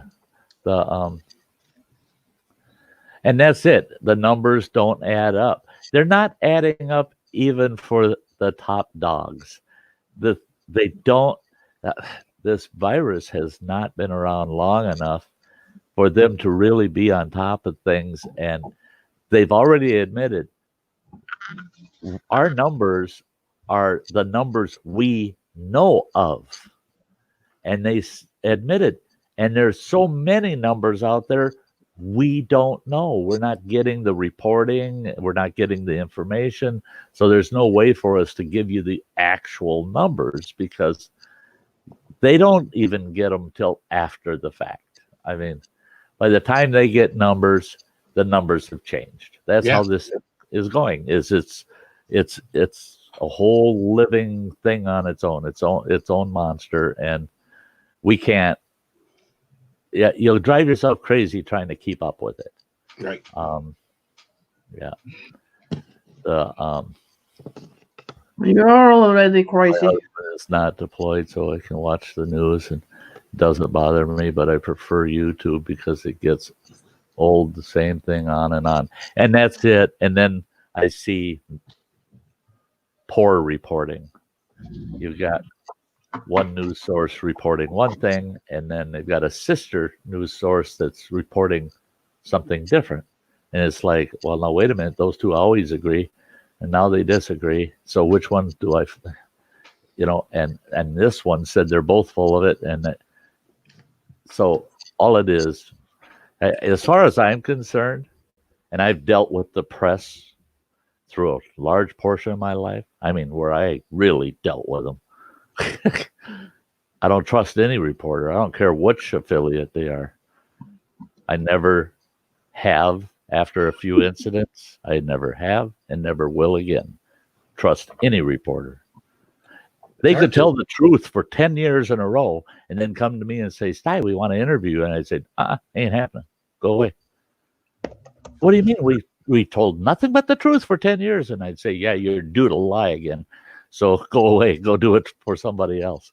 Well, they have a tendency to sensationalize things. They have a tendency to make it sound worse or make it sound better or make it sound, just to give you the news as the news is for the most cases boring, right? So they add a little to it, or they take a little away from it if they want you to feel good about something.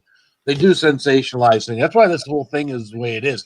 You got to think of this like a even though this is bad and you do need to, take care of yourself. It's like that snowstorm you're going to hear where you're going to get 6 to 8 inches tomorrow.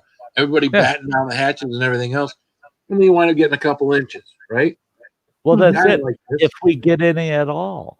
Right. We might not even get any. It might just drizzle all dang night. I don't know. And I don't care. I don't, because it ain't going to wreck my life. It ain't going to ruin me. And I don't need to. And that's the thing is, news today is not like news in the 1960s. In the 1960s, you had a definite line between news and editorial. There was a definite line drawn between them. The newscasters needed the editorials to bring the ratings up for the channel because and now it's turned into everything's editorial. Everything's editorial. I don't believe, and nobody can convince me because I've watched all the different, CNN, CBS, NBC, all of them, and Fox. All of them are opinion based.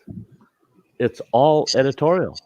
It's none of it is just the pure facts. Just because Phil said it, it's plain as day. It's boring. Nobody wants to sit and just hear the boring truth. They got to paint it up to keep their ratings up. And they even admit it. We have to sell news. And they will not hire you to work on their news team unless you can sell your goods. You got to be able to sell yourself in the news. And why do you think they don't have good news? You can watch news all damn day long, the whole day, and you won't hear one good thing. Everything's a crisis. Everything's terrible. Everything's this one's fault or that one's fault. Drama. Yep. You Drama. guys quit gumming each other. I What? eating gum. You're gumming each other. I was thinking about having some breakfast. Breakfast? Yeah. Breakfast? Really? Are you in the boxer, bro? Hey, Mystic Money, I'm the same way. Yeah, give me some. Just give me some plain old boring news. Oh, God. Oh, if you're not frying those, you're a And fruit. Oh, I forgot the skillet. Well, put the microwave down there. Yeah, then I can live down here. I got a bed down here. I got a refrigerator down here. I got Yeah, snacks you down don't here. need to go upstairs at all, Or maybe for a poop, but yeah. I got a bucket down here. I can start pooping in the bucket. Oh yeah, you got a big bucket. Then you have to smell it. So yeah, well, good luck. Good luck. I got a perfect lid for the bucket though. Let's keep. Oh yeah. Oh, You can- hey.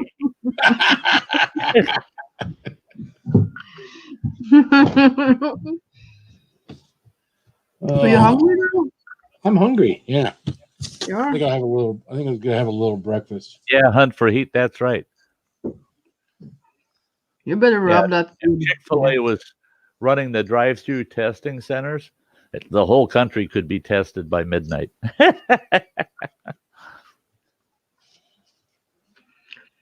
Salmonella. Salmonella. I guess you will eat it whole, yeah. Mm-hmm. Salmonella. Was there Put any other some- way to eat it? I don't have any other way to eat it. I could put it in a shot glass. Oh, It won't it's fit. not too. It actually, I had one fit. Let's see here. Let's put the Put a napkin towel- right here, just towel in on. case. Yeah. Just in case. Don't click it on that. You will have shell on. Okay. And put some wasabi on top or sauce. No, it won't fit. Yeah. It won't fit. I mean, that's as full as that gets. You see that? Uh-huh. Oh, the wasabi will fit up on top of that. Yeah. It's got a Sure, bubble on it. It's got a bubble Yeah. on it. It's going to be bubblicious. It's gonna be a delicious. It's going to be bubblicious. They popped the bubble. Don't We pop my bubble. can see that egg now. Hey, everybody! We should have all shared this out and said, "Come and watch Phil again." Yuck! Oh, Oh, I'm glad it not come up I'm again. glad. Like, I am so glad it's many hours before I'll eat breakfast. Well, I didn't break the yolk in my mouth that time. That's why I went a little like with it, because I'm trying to get to the point where I could chug a bunch of eggs without breaking the yolks, so I could do it quicker. That's the hardest part I've got, is that little bit of gag reflex I got on that. To get yeah, that lump not you know how women has it. of that yolk to go through. Don't ask a woman to swallow if you can't do it yourself, you know. Yeah.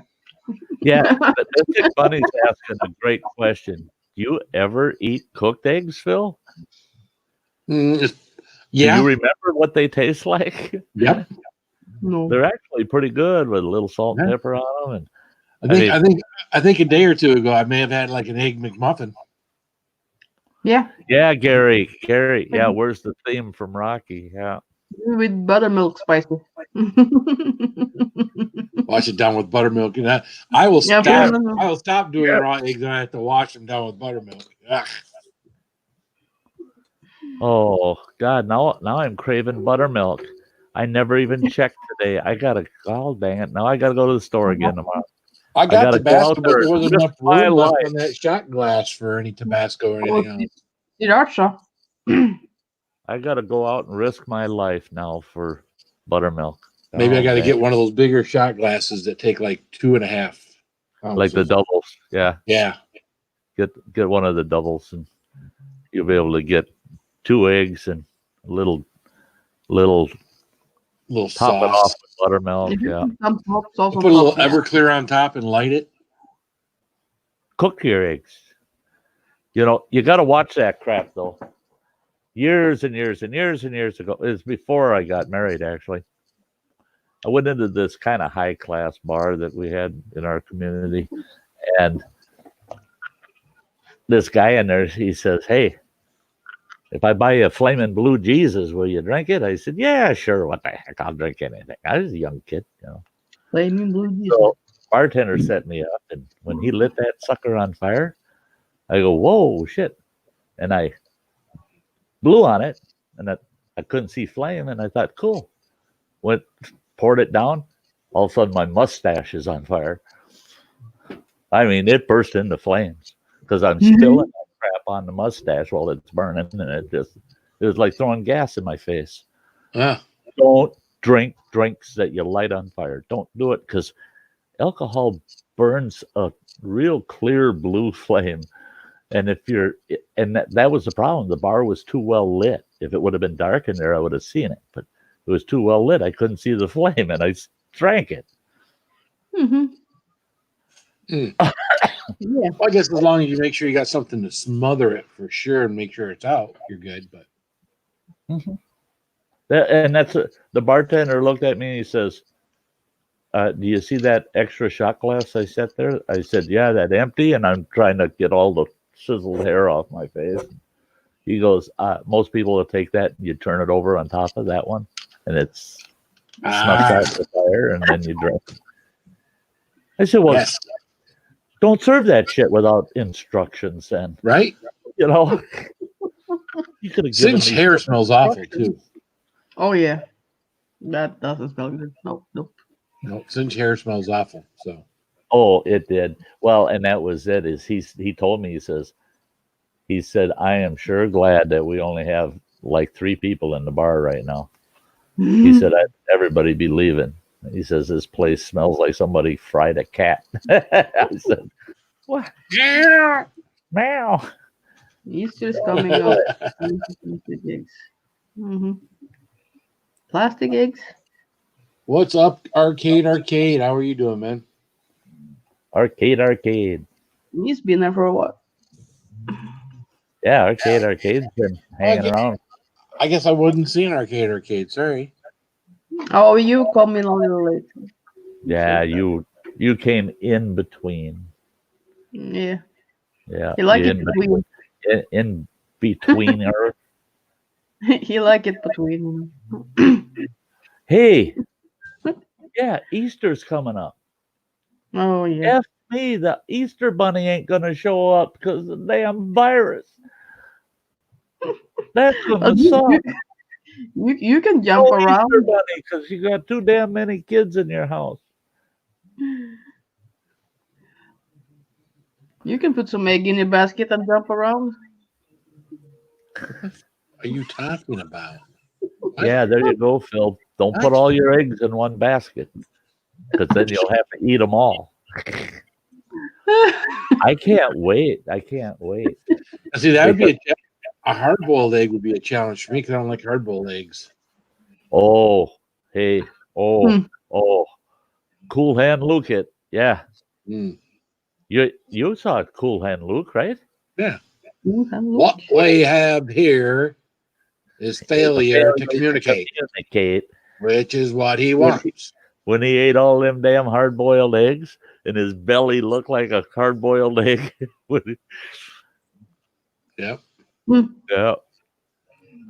I've watched that probably 4 or 5 times over the years, and I have a hell of a time getting through the egg eating part. I just the pain I haven't seen he had that to have part in been a while. the pain he had to have been in with that many eggs. When you got guys sitting at a table cracking and peeling all them eggs for him, and there's another guy shoving them in his mouth. I mean, oh, no. Hey, Eileen. Hey, Eileen, sweetie. It is great to see you.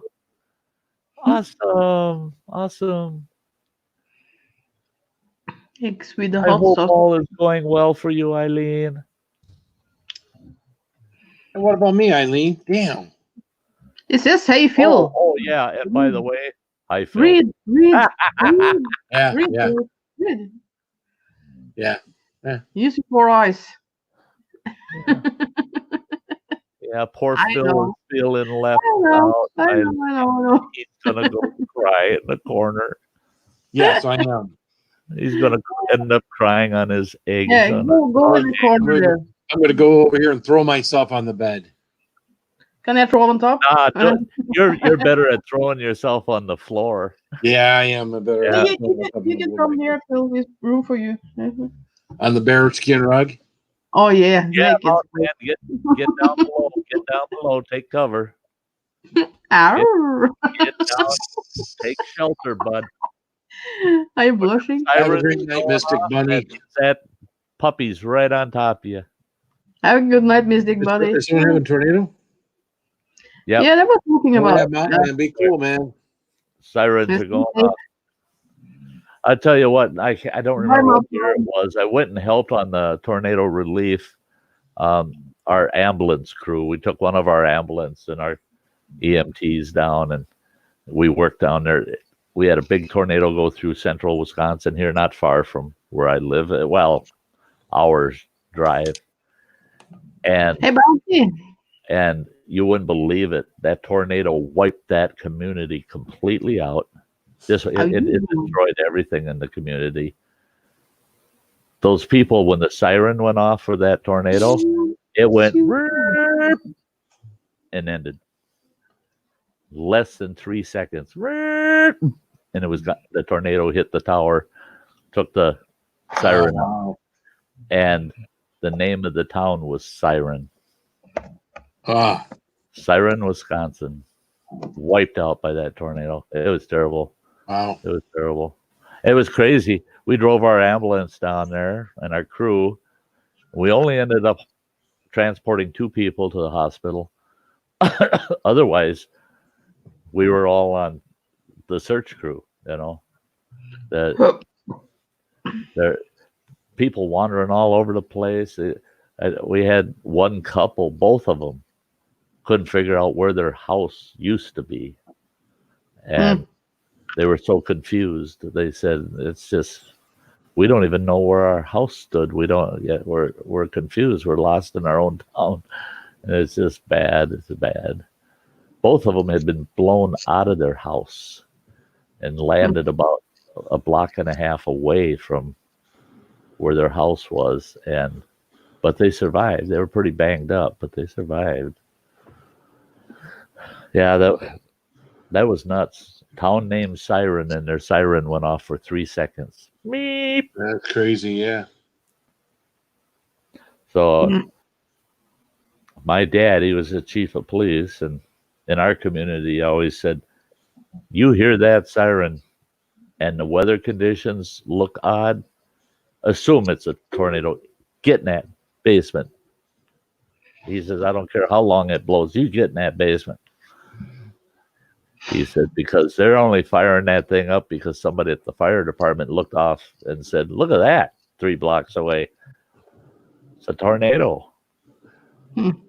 Back in You shouldn't take that stuff lightly, man. They don't take it lightly when they make that thing go off. They're not taking it lightly. No. You know, they don't just put it on. They just don't turn that thing on just to, entertain people. See, I liked ours in the town I grew up in because it had 2 different tones. And they made sure the whole community understood the 2 different tones that siren would put off. One was calling all the volunteer firemen and medical staff to the fire hall because of a fire. And the other one was because of a storm hitting. So you knew which one was for the tornadoes. And that one was kind of screeching loud. The other one was to get your attention. Oh, yeah, and our siren every day at noon went off. Went off for about 2-3 minutes. Every day at noon. Every day, huh? Every single day. Now, see, we only got it on, I think it was Sundays that it would come on around noon. And then that was it. Yeah, ours was a day. It's like the church bell ringing. Huh. Loud. Yeah. That's a good way to test it, man. Just don't they ever made have a sure that tornado at sucker. noon. They always made sure that sucker worked. Well, Right. our I town, can hear it if it goes out here. in 1964, our town got really trashed by a tornado. So that probably is why they were doing that when I was growing up. Sure. Because I was only 7 years old when that tornado hit. But yeah, I can remember for years that siren went off at noon. Yeah.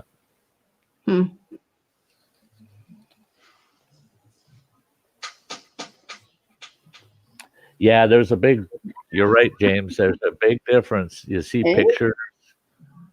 pictures of these tragic things, earthquakes, tornadoes, hurricanes. But I tell you, to be on scene, it's a whole different thing. But you'd be sick. Be sick to your stomach. Oh yeah. Oh, when our ambulance crew, when we got back home, we were there for 3 days. When we got back home, every one of us had to go through like a psychological debriefing. And we had to go every single day to that for a week. We had to go there for a week. Because if you didn't go through those debriefings, those psychological debriefings for that week, you couldn't operate the ambulance. Hey, Kirk good night, there, Tim. Take care. Stay safe. Yep. Yeah, that kind of traumatic stuff, I mean, Oh, well, that's, you can get a type of PTSD from that. Oh yeah, you can. Yeah. Oh yeah, you can. Yeah. There's a lot of things that people get PTSD from. It's not the same as what some of your military guys. It's some of the stuff that they go through, but everybody's got their own level of PTSD. So right. And the thing is, what's up, Jeremy? Peppers, good to see ya. The thing, a lot of people don't realize that.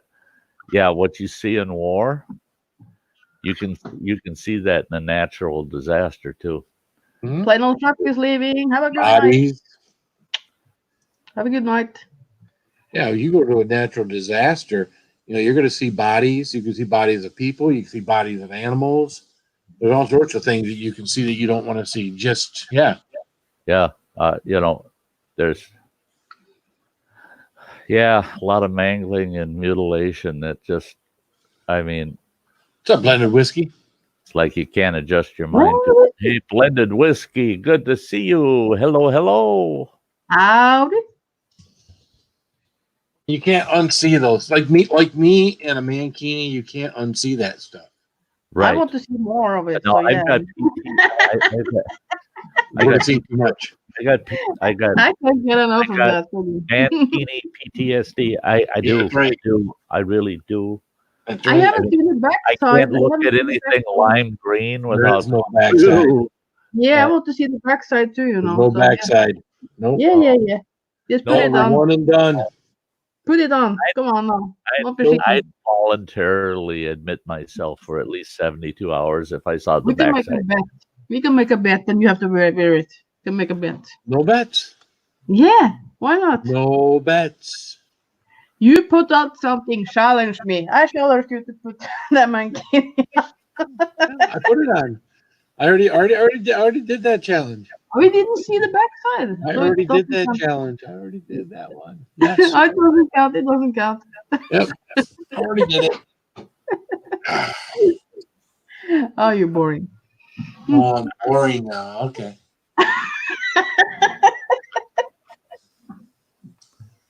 We didn't see the backside. I'm dying on the floor. I'm dying on the floor of my channel, and I'm boring. And that's a long time since you did that. It's a long time. I tell you what. If he flashed up a back shot, I'd file a liability suit. Yep. I'd be right down to the courthouse the next morning. Betcha. Well, you'd have to imagine the picture, right? It'd have to be like,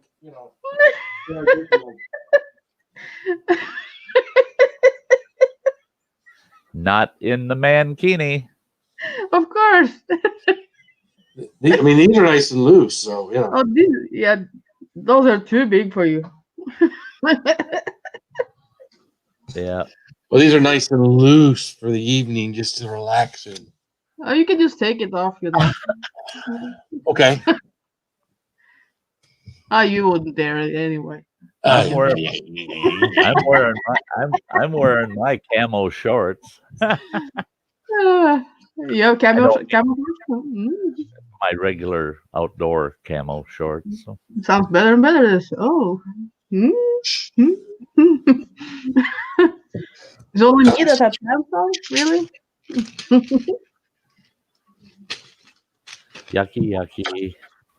What's yucky? Him showing them peppers. Yeah. That's all I got left. And they're kind of more like bits of peppers left. Still Yeah, about but There's like a half there and some other bits. Lots of seeds in this thing. But I can't do nothing with these seeds because I planted all the seeds that I had, and I still have the seeds I have to plant from these Carolina Reapers that the Humphrey Heat sent me. And I don't know what I'm doing. My electric bill went crazy. I don't know. I didn't realize last year my electric bill went up over $100 a month when I started using my grow lights. Oh. And I started thinking about, how if I just bought my own, it'd be cheaper. Every 2 weeks, if I bought a box from Townsend Chili and Spice, that would be cheaper than running my own. But I like growing my own pepper, especially once I can get them outside. Once I get them outside, it don't cost me nothing other than water. Right.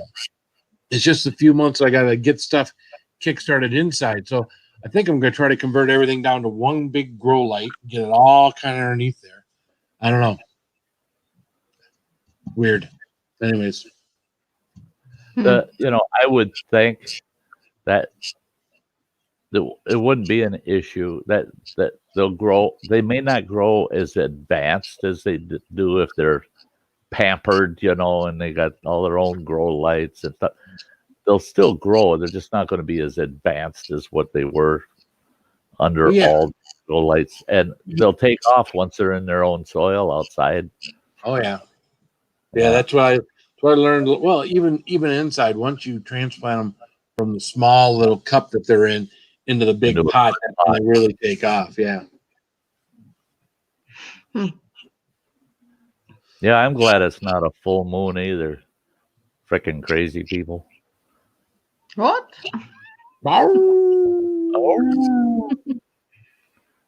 Where I am from? You don't know that blended whiskey?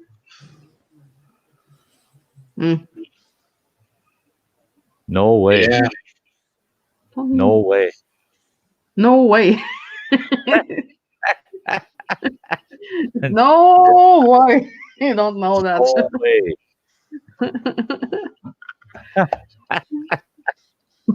Those are serious mental issues there on Freed. I just saw that. So yeah.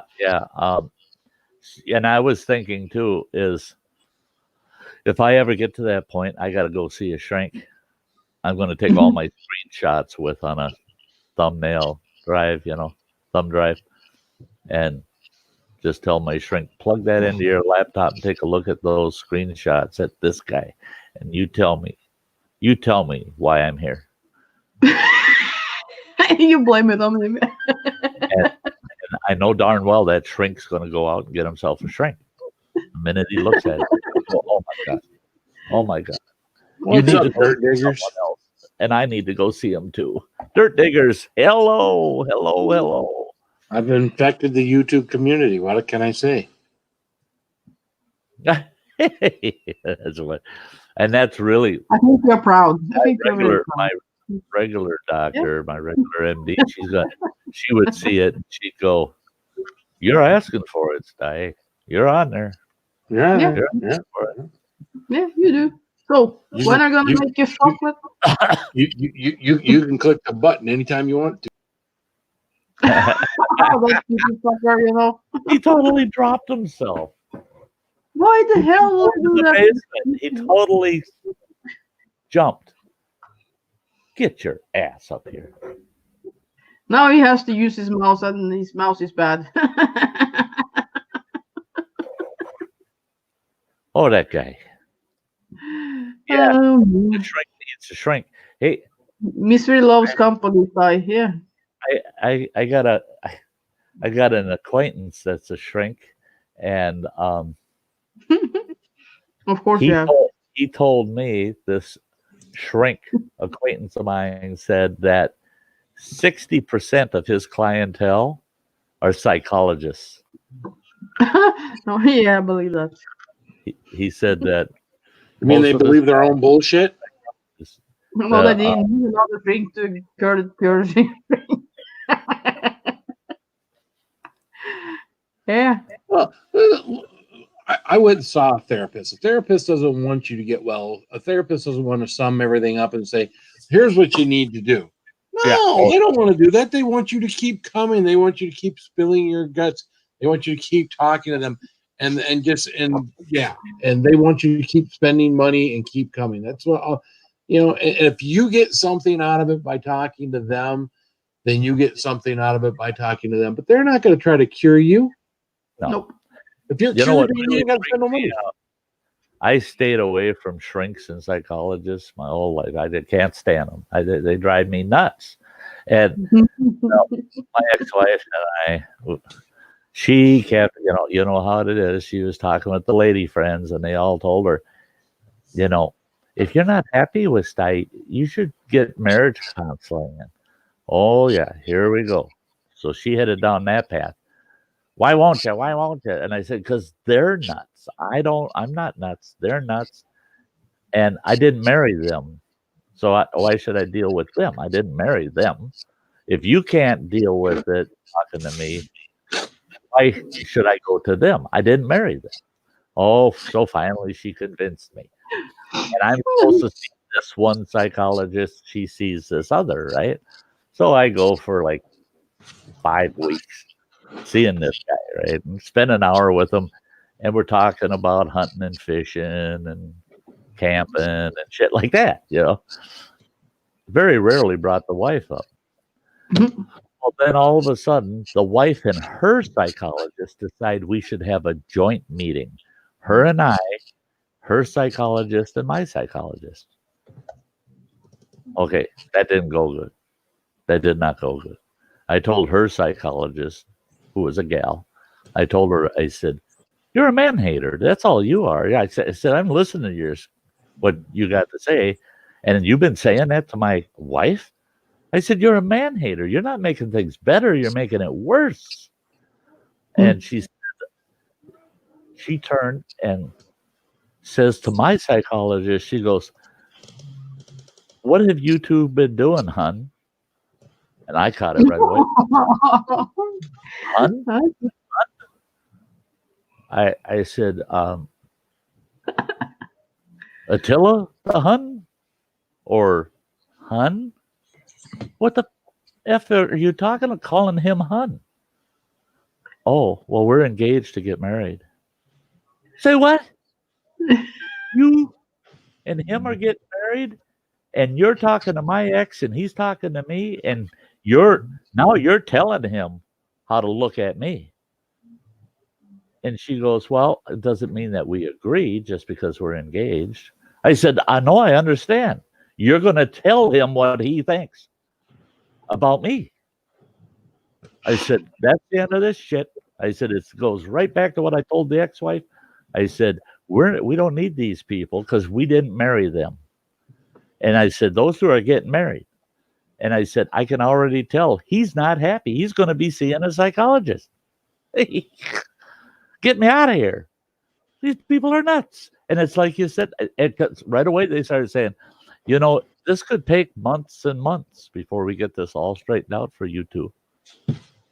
Not at $115 a piece a week. Bullshit. No, ain't happening. No.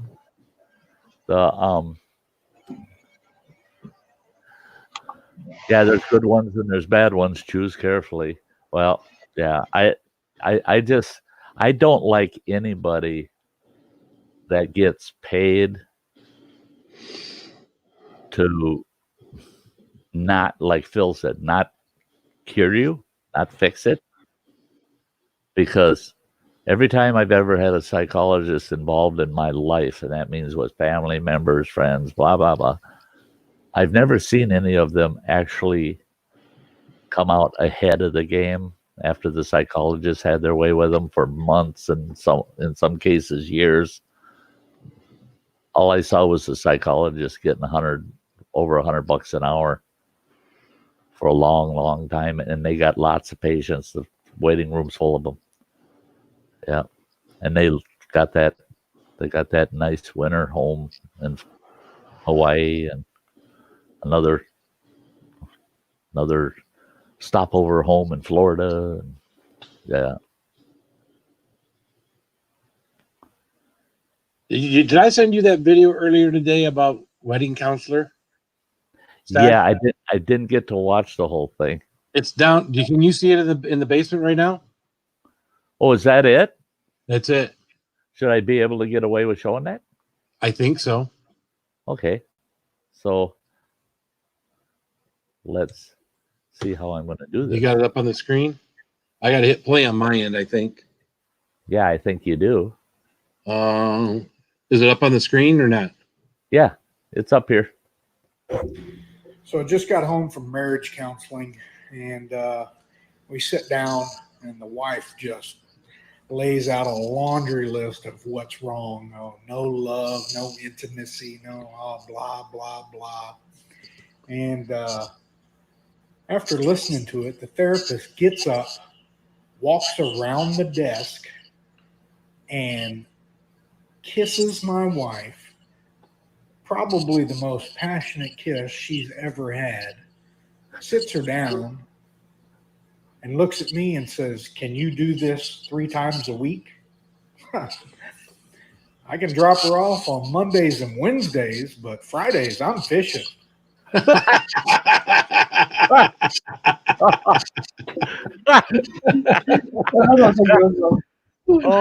God! Yeah, I was going in fishing. that would have been something I would have said too.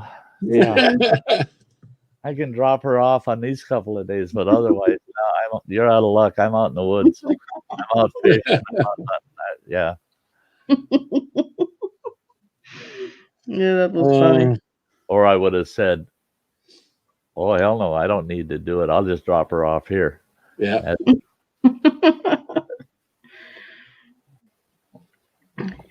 That is so good. That was a good one. I shared that with a lot of people today. So I like the other one too, but that's a long one, you know.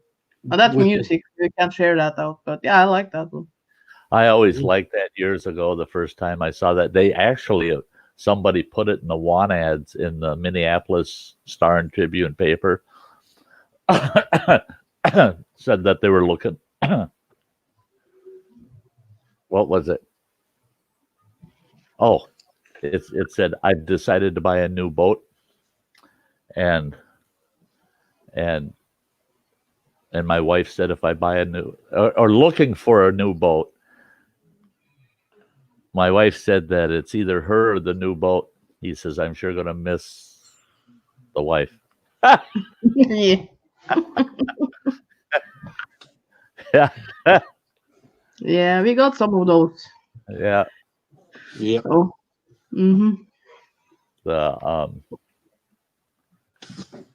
Yeah. You know, and that was, I see where Sue said they don't fix your problems, and then Gilder says they just stir the pot. I actually told the psychologist I had to talk to, I told him, I said, you know what? I can cause just as much trouble as you caused between me and my ex-wife just by taking her to the bar. I said, I can take her to the bar, and all I have to do is drop a couple of words, and the next thing you know, there's somebody getting in the middle of us and going to give us all the advice in the world. I said, I don't even have to buy them a beer, and they're going to tell us how we're going to fix our marriage, you know. Can I tell a wife joke? oh yeah. A what joke? A wife joke. Yes, you may. If your dog is barking at the back door and your wife is yelling at the front door, who do you let in first? The dog. The dog, of course. At least he'll shut up once you let him in. Yeah. Yeah. That's the way I saw it. And Of course. You know, yeah. The animals before the people. Yeah. That's right. And that's go for the husband too, if you have a husband. I don't know. That's the thing. We had one of our little house dogs. That child. I could tell her. I could say, "Get my shoes. Get my shoes." And that little dog would run over and grab one of my shoes. She's a little dog. And she just about had to drag it over to me. And I'd say, "Go get the other one." And she'd go get the other one. And my ex-wife said to me, she said, "God, you're mean to that dog." I said, "I'm not. The dog's doing it on its own. I'm not forcing it. I'm just telling it, would you go get my shoes?" And she goes, "No smart dog would ever fetch your shoes." I said, "When did I ever call you smart?" You dog. I mean, what the hell? Tell me that. I never accused her of being smart. No smart dog would never do that for you. Well, I never accused you of being smart. That's why this dog does it for me. Yeah. So a businessman enters a tavern, sits down at the bar, and orders a double martini on the rocks. After he finishes the drink, he peeks inside his shirt pocket, then orders another double martini. After he finishes that, he again peeks inside his pocket and orders another one. The bartender says, "Look, buddy, I'll bring you martinis all night long. But you got to tell me, why do you look inside your shirt pocket before you order a refill?"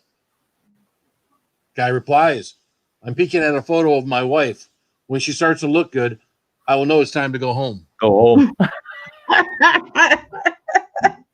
Oh God. Yeah. Mhm.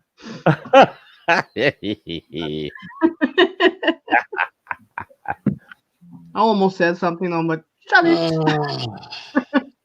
Shut it. Yeah. Oh my. Uh, yep. Yep. Yep. This is. Betcha. Yeah, I think I'm going to lose a lot of lady subscribers on my channel. Why? Yeah, don't blame me, ladies. You don't think we can handle some lady jokes? Fuck it. Yeah, how long you been married, Phil? As Susan say. 30 years this summer. No, this spring. Yeah. It will be. I was married 38 years before we got divorced. Yeah. Yeah. Doggone it. 35 years longer than we should have waited. Yeah. Yeah, I never got to that point, luckily. Yeah, and that's the thing is, I remember back in the day saying, we really don't need to be married. We just, we just need We will still wanna to be companions forever. That way, if it goes to crap, well, we're not companions anymore. Bye. Yeah. What are you laughing at, Phil? Mine here says there's two guys talking. First guy said, "My wife's an angel." Second guy says, "You're lucky. Mine's still around." Yeah. Yeah. Oh, yeah. Yeah. I like Freeman James too. Mm-hmm. Well, I have a guy that did that. Called me when he was like, yeah. Yeah, arcade. Yeah, companions forever works best. Yeah. Shit happens. So why have a piece of paper and make it all complicated to have to undo a piece of paper? I never thought that tiny little bit of ink on that piece of paper and a single I do can turn into such a misery to get out of. And I'm a strong supporter, and I tell you what, if I was the president, I'd pass a new executive order. It costs you $50,000 if you want to get married. If you want a marriage license, it's going to cost you $50,000. And guess what? We're going to put that $50,000 in an interest-bearing account, and it's going to earn interest. You get divorced before your 50th anniversary, you lose that $50,000 and all the interest it earned. But on your 50th anniversary, whether you divorce her or not, or her or him, you'll get your $50,000 plus interest back because you made it 50 years. And guess what? The divorce costs you $15 filing fee. Divorces are cheap anytime. You can be married 2 years. It's $15 to get divorced. And if everybody has to go in with a prenup. This is yours, this is hers, period. And that can't be changed if you go for a divorce. But it's only $15 to get divorced, but it costs you $50,000 to get married. I tell you what, I would never have gotten married. $50,000? Ain't happening. You want to be a companion? but no. Marriage? No. Nope. Metal Ain't Music spending Maniacs 50 are a good one. Read Metal Music Maniacs. Wife had chapped lips, asked me to get the Blistex. I gave her the super glue and she don't talk to me no more. Yeah. Oh, Yeah, old boy and his wife went to a psychologist because they're seniors, and psychologist said, "Well, how's your sex life?" And they both said, "Well, kind of non-existent." And psychologist says that's the problem. That's why you're bored with each other. You're just not happy. You need to go home tonight, get a nice bottle of wine, and get half buzzed up, and go jump in the sack, and reenact your very first night together. And the old guy is looking at his wife and he says, "Well, she's so damn ugly." Psychologist said, "Well, shut the lights off then." And he goes, "Well, fine." Well, they go home. They drink their big bottle of wine. They're both buzzed up. They get in the bedroom. They crawl in the sack and shut the light off. About 3 minutes later, all of a sudden the old guy is yelling, "Jesus, Gladys, if we're going to have sex, the least you can do is shave and put your teeth in."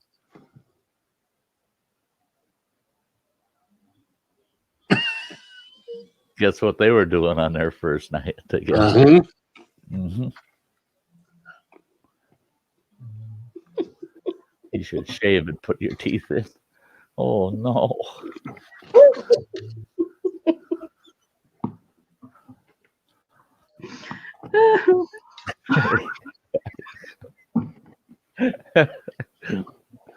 I'm glad that I can't hear the audience. That's the thing I love about YouTube too.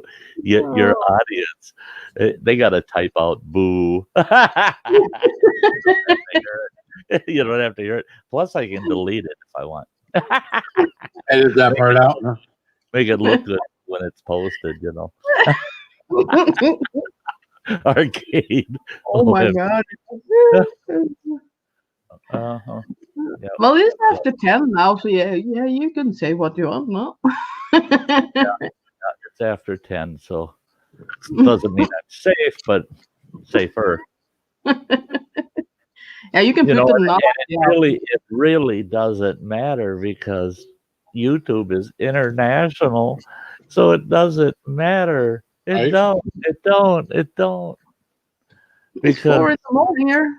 So someplace in the world, the kids are sitting at breakfast saying, "God, it's a good thing Mom and Dad don't know we're watching Sty North." Right? Get out of here if you're not old Age enough. restricted. Go to school. But it's closed. I don't care. Go to school and catch something. Yeah.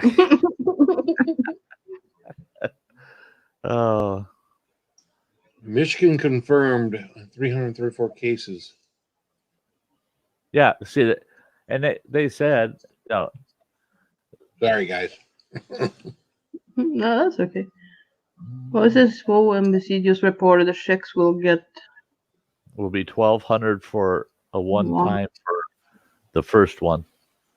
Oh, what? Cool. Yeah, I think better and better. Cool. Sty Blue Light Comedy.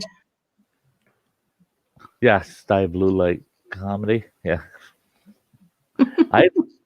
Anna and I have talked about it, and I thought, well, for my Patreon, there's going to be a tier in my Patreon, and it's going to be the Untold Stories with Sty North, and on there, it's going to be probably 80% BS and 20% fact. And the problem is, like your normal stories. The fact is going to be melded in. I'm going to paint the hell out of some of the facts that I can't tell on my channel, that I would never tell in mixed company, and it's gonna. And I'm gonna actually put my Patreon in the description of that tier. Warning: this is a I'll do it. tier for adults only. Mhm. You know that. Please do not participate in this tier if you're easily offended or not ready for adult humor, because it's going to be. And knows Phil heard them. I got stories Oh yeah. that people seem to laugh their asses off about them, but I can't tell them on this platform. No, I could in a Patreon, but I couldn't here. I mean, yeah, the word would get out. Yeah, I like it though. I'm actually getting tired of Phil showing off his nuts. Nuts. I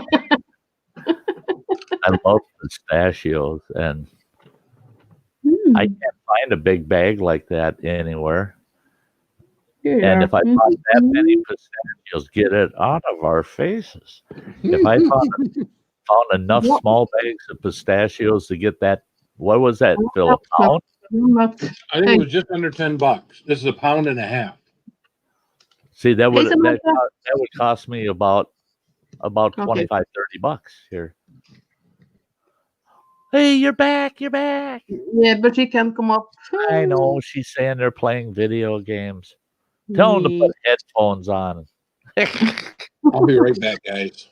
They are really loud, you know. God. Oh God! Look at what. Oh, I love it. I love it. Yeah. I can. Yeah. Yeah. Have you listened to when Colin and Justin is playing? No, fuck you. You put that shit away, you know. Just put that shit away. I will put up the real picture of you if you're not like behaving now. I got that picture. Yeah, have you listened to Colin and Justin when they're playing? Oh, they are really loud. Oh, it's funny. Yeah. About what's going on YouTube is put out the. See, What? my friend got 2 streams taken down talking about it. About the virus? If you're talking about the virus and if your video topic, the basis of the video is the virus and you're giving advice, then they're pulling them down. And yeah, I saw that. And I've seen so many that are still up. Plus, I've done 3 streams now, 4 streams, 3 I think, that are posted that we got on the topic, but that's not the topic of my show. So and they're monetized. They weren't that. I mean, they were limited for about an hour, which is typical. They put them on limited for the first hour while they upload them, and they're fully monetized, and nothing's been tagged or flagged. They can give out wrong advice, you know, and like, yeah, do things that's not good for them. Right. And their own corona notice on how to deal with it on your videos is that you can't tell people to use weird stuff to cure it, and you can't tell people, oh, don't worry, it's fake. You can't tell them stuff like that. You have to be honest about it, that it's, and if you're just talking about the topic in general, like how many cases do they have in Michigan? That's allowable. I have a bad virus. Yeah. No worries, Suze. No worries. I got no worries on my end.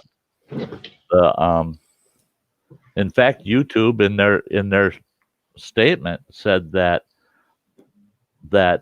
they'll tag content if they feel it's inappropriate on that subject, and that you can delete it out of your video, and it's not a strike. You don't get a strike. It just gets pulled until you delete that part of the content, and then they put it back up. 2 of my live videos are limited now because of coronavirus content. It is? Yep. And And see, a couple of your videos actually mention the virus as part of the Title. video. Yeah. And that's what they're really looking for is it, because just so everybody here knows, the virus isn't the topic of the night. It's not, it's random discussion, and it's yeah. Well, I don't see, Suze. I just, if YouTube wants to pull down one of my streams because I'm talking about something in my world, if they, I can't stop them, and I'm not going to stop talking, because the next thing that'll happen is YouTube will say, you're not allowed to discuss your personal life anymore. You can talk about other people's lives, but you can't talk about your own. Or they're going to say, oh, well, you're going to have to provide background on everything that you do, or that you talk about. And yeah, I can't live in that kind of constriction. So if they want to demonetize it or take it down, I can't stop them. It's their platform. I just, and that's it. Is I'm not on YouTube to accomplish anything except kind of fill a hole in my life. It's, and I've met awesome people, and all of you out there, 99% of you, I can find you off of YouTube. So I would never give up on any of you folks, even if I, and I say that to anybody and everybody out there. If your channel, if they decide your channel's not going to be anymore, it's not going to be anymore. Right. And so then it becomes the YouTube virus. Right. Hammer another beer down. Yeah.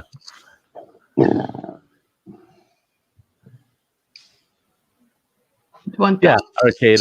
That's it. That's and so far I've been fortunate. So far I've been very fortunate.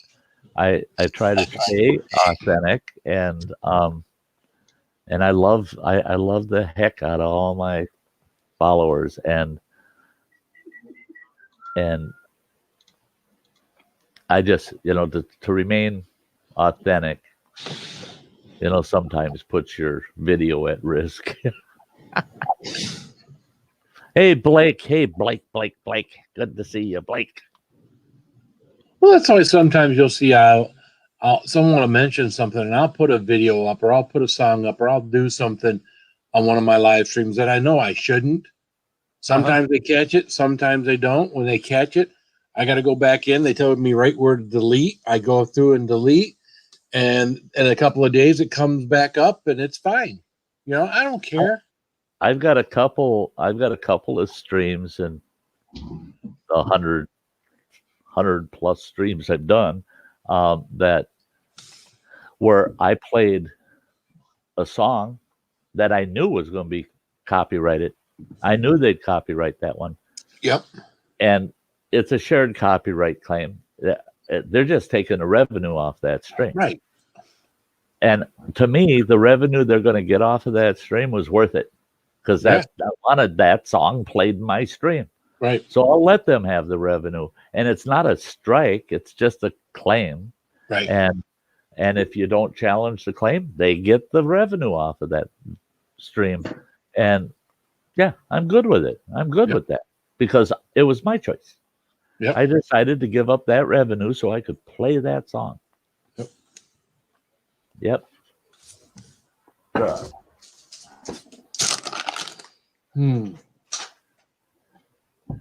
Oh boy. I'm getting sleepy. Speaking of claims, I won that appeal, Sty. Awesome, girl. Awesome. Which appeal? What? Who? What? She had a claim against one of her songs. Yeah, Samantha. Yeah. Yeah. Was that the one she did the cover on? No. It was a claim where they said that the melody that she took their melody and used it in her song. Oh. Yeah, you And listen to her it song too. was purely original, and they actually said she took it from such and such a song, and from such a creator Right. or artist. So she pulled it up and played it, and Ann and I listened too with her, and we're going like, what? I mean, none of the music, nothing. Right. It is so far from there. No way was anything Sam did taken from that. And yeah, it was an original song. They claimed my melody was theirs, and the notes nor tempo did not match. No, none of it matched. And Weird. I am so thrilled, Samantha, so thrilled. Oh yeah.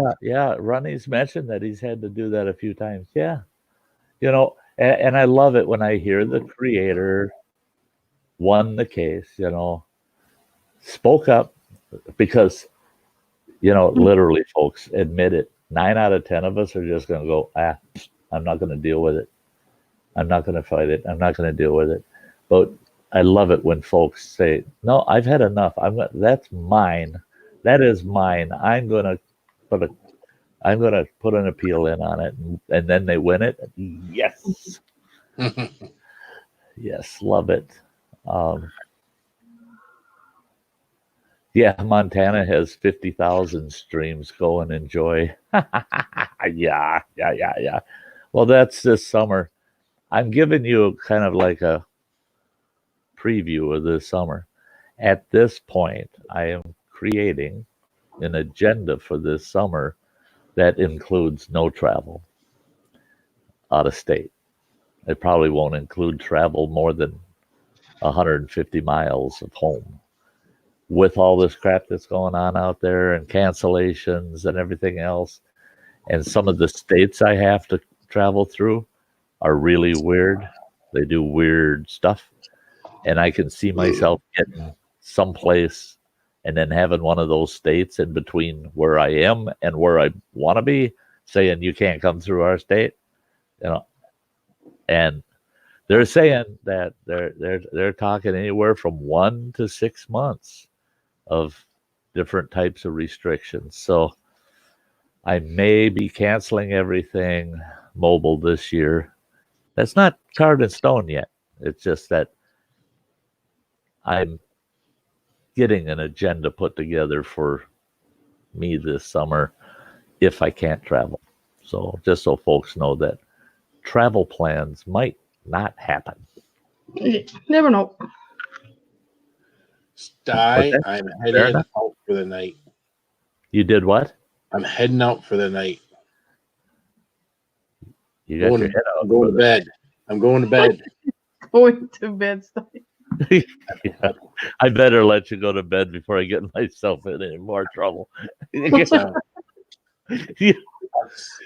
I'll see buddy. everyone. Thanks, Ann. Thanks, Sty. Everybody in the chat, I love you guys. Love you, buddy. Spicy. Keep it spicy. And nasty. Hey. And nasty. Hey. Oh, yeah.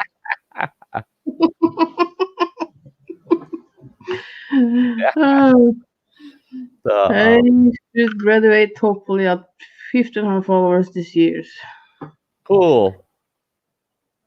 Bye bye, Phil. Bye bye, Spicy Phil. Night, Phil. Oh, I love you too, sis. That's the Good night, Phil from Kildare. Oh, my stomach is so nasty. You got stomach issues? What are you doing? Really talking to me. I don't think it like that noodles, but yeah. Like the noodles? Yeah, it's the first thing I ate in 24 hours or something. So yeah, I don't think my stomach liked me. So. You have a good night, James. Well, we gone. I I had stuffed peppers for dinner last night, and Phil is keep it spicy, Anne is keep it nasty, Sty is keep it interesting. that's why we make such a good threesome. Oh, I knew that was going to go. As soon as I said it, I knew. There it goes. I just stuck my foot in my mouth again. That, and I can only blame myself, you know. Yeah, you can. It only, you know, I could only blame Anne if I had met her yesterday. But I've known her so long now that I know it's my fault. I just did it to myself. Yeah.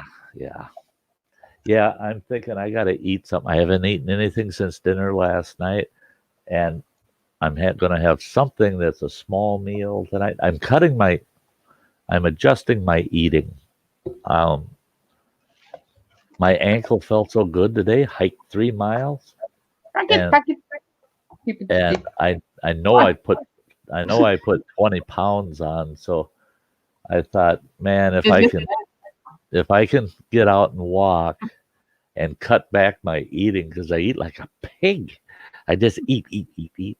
If I can cut that back and get out and walk enough, maybe I can get it back down to what my weight was, and it'll make it that much easier on my ankle to go hiking. Yeah, the weight loss, it helps. My ankle feels so good, and I've got rotation in it. Be careful with saying that. Nothing would. Yeah. Well, that was today, walking that 3 miles. All I thought about was that ankle. Every step I took, I thought, is that a good step? If it's not, don't step there. And I'm at that point. It's been too many months that thing kept me from getting around, and it's weird because it's a little bit stiff tonight, but no pain at all. And hey, Mike. That's been a long time since it's done that. Hi, Mike. I just don't want, I don't want to do anything that'll mess it back up again. You know, I'm all excited for spring, so I still got almost, probably close to 2 months before I can be out working on my trailer, get my trailer done. And I want to get my trailer done as fast as I can so I can get out camping with it. I was all excited about getting all my bells and whistles on my trailer. Get it ready for the road. And that's one thing they can't stop me from doing, is going over to my son's and working on my trailer. There ain't no people there. Okay. Oh yeah. Hey, have a good night. Have a good night. Yes, I totally understand. I just totally don't understand how you stayed up so late to hang out here, girl. You're starting to act like me, you know. Yeah. We'll see you again soon, sweetheart. Yeah. Take care. Much love. Say hello to Derek. Yeah, make sure to say hi to Derek for us and tell him again, thank you very much for this, my afternoon today. Yeah, that was very kind of him. I go to Runny Eggs to support Derek and Suze. I don't go there. I don't expect to be popped up, and they love you. Pointed out, and they do it every time. They do it every time. They're so wonderful. They're such awesome folks. She needed to see you. There you go. She needed to see you, Sty. You see that? And I need to hear from you too, Suze. You're another person that really helps make my day. I mean, that's why I said there's so many great folks out here that I've gotten so attached to, and that's why Sty's here. That's why I got a channel. That's why I show up. That's why I said, it doesn't matter how many show up for anything.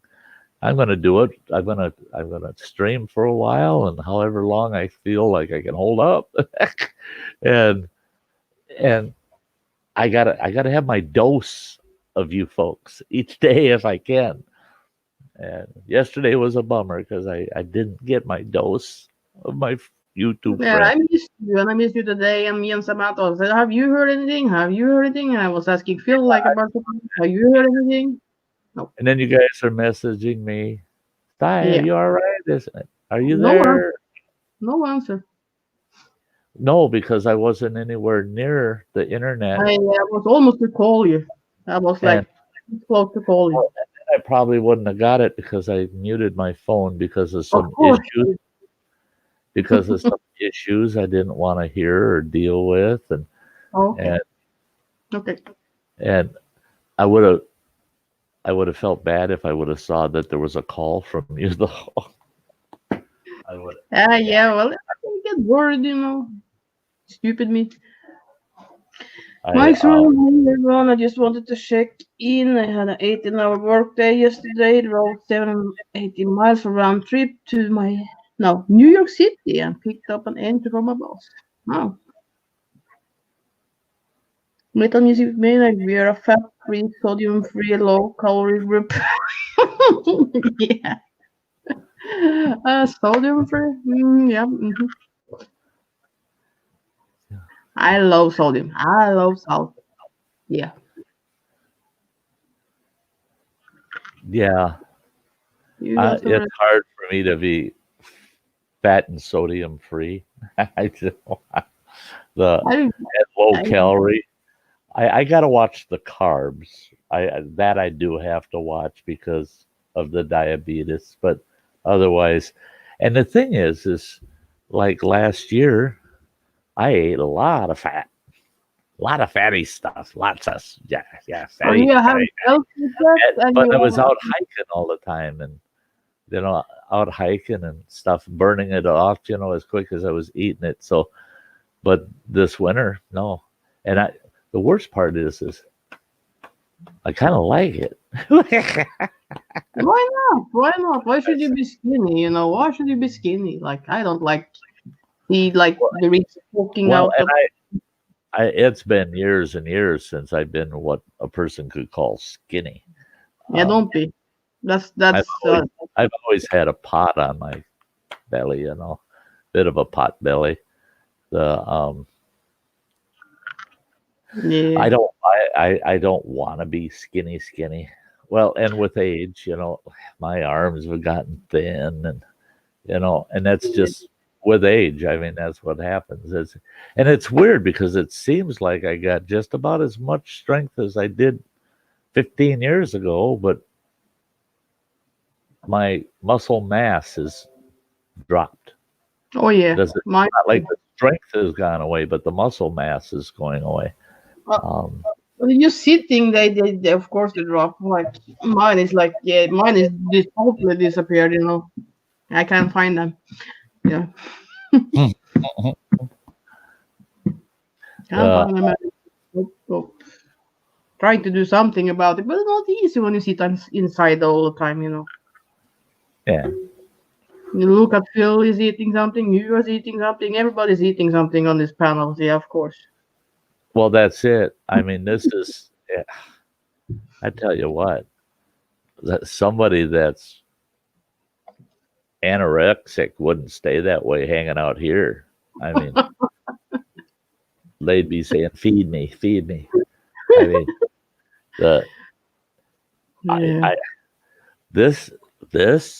these streams of mine can drive anybody to heading for that refrigerator. And Yep. And now I got to be disciplined. I can't get off here and go make myself a bunch of food and sit and eat the whole damn thing, which I usually do. It'll be 1.5 pounds, 2 pounds of food minimum. That's not normal. And then I sit here and eat cookies. I'll eat a dozen damn cookies. I got Netflix or something going in the background, but I'm too busy eating to give a darn. And then I get tired from eating. And what do? I get up, I go to bed with all that food in me. Where does it go during the night? Because it don't seem to, yeah, what's going in don't seem to be coming out that much. So maybe you need to eat some peppers. I don't it's know. staying somewhere. It's,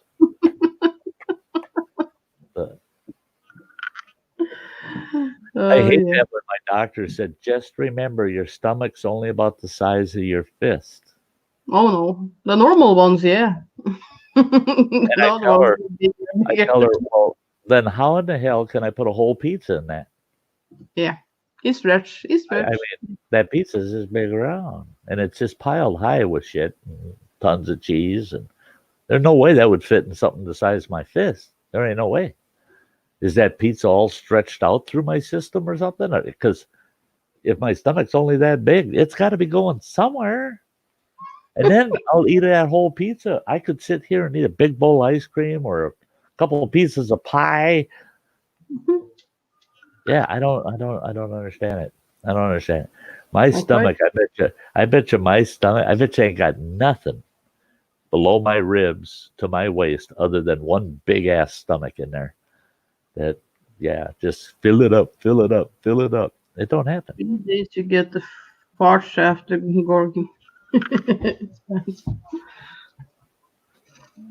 After gorging. I don't have that problem. You know, ever since I had my gallbladder removed, they actually told me, they said, yeah, you're going to get gassy, you know, because the gallbladder's gone. This, that. It cured it. I don't get gassy. There's things about my system now that are so much better than when I had a gallbladder. And I told my doctor, I said, you know, they warned me, if you eat this fatty thing or you eat that, you're going to have, it's going to be loose stools. You're going to just about poop yourself. Maybe Well, the shark fix it, you know. What, I don't know why,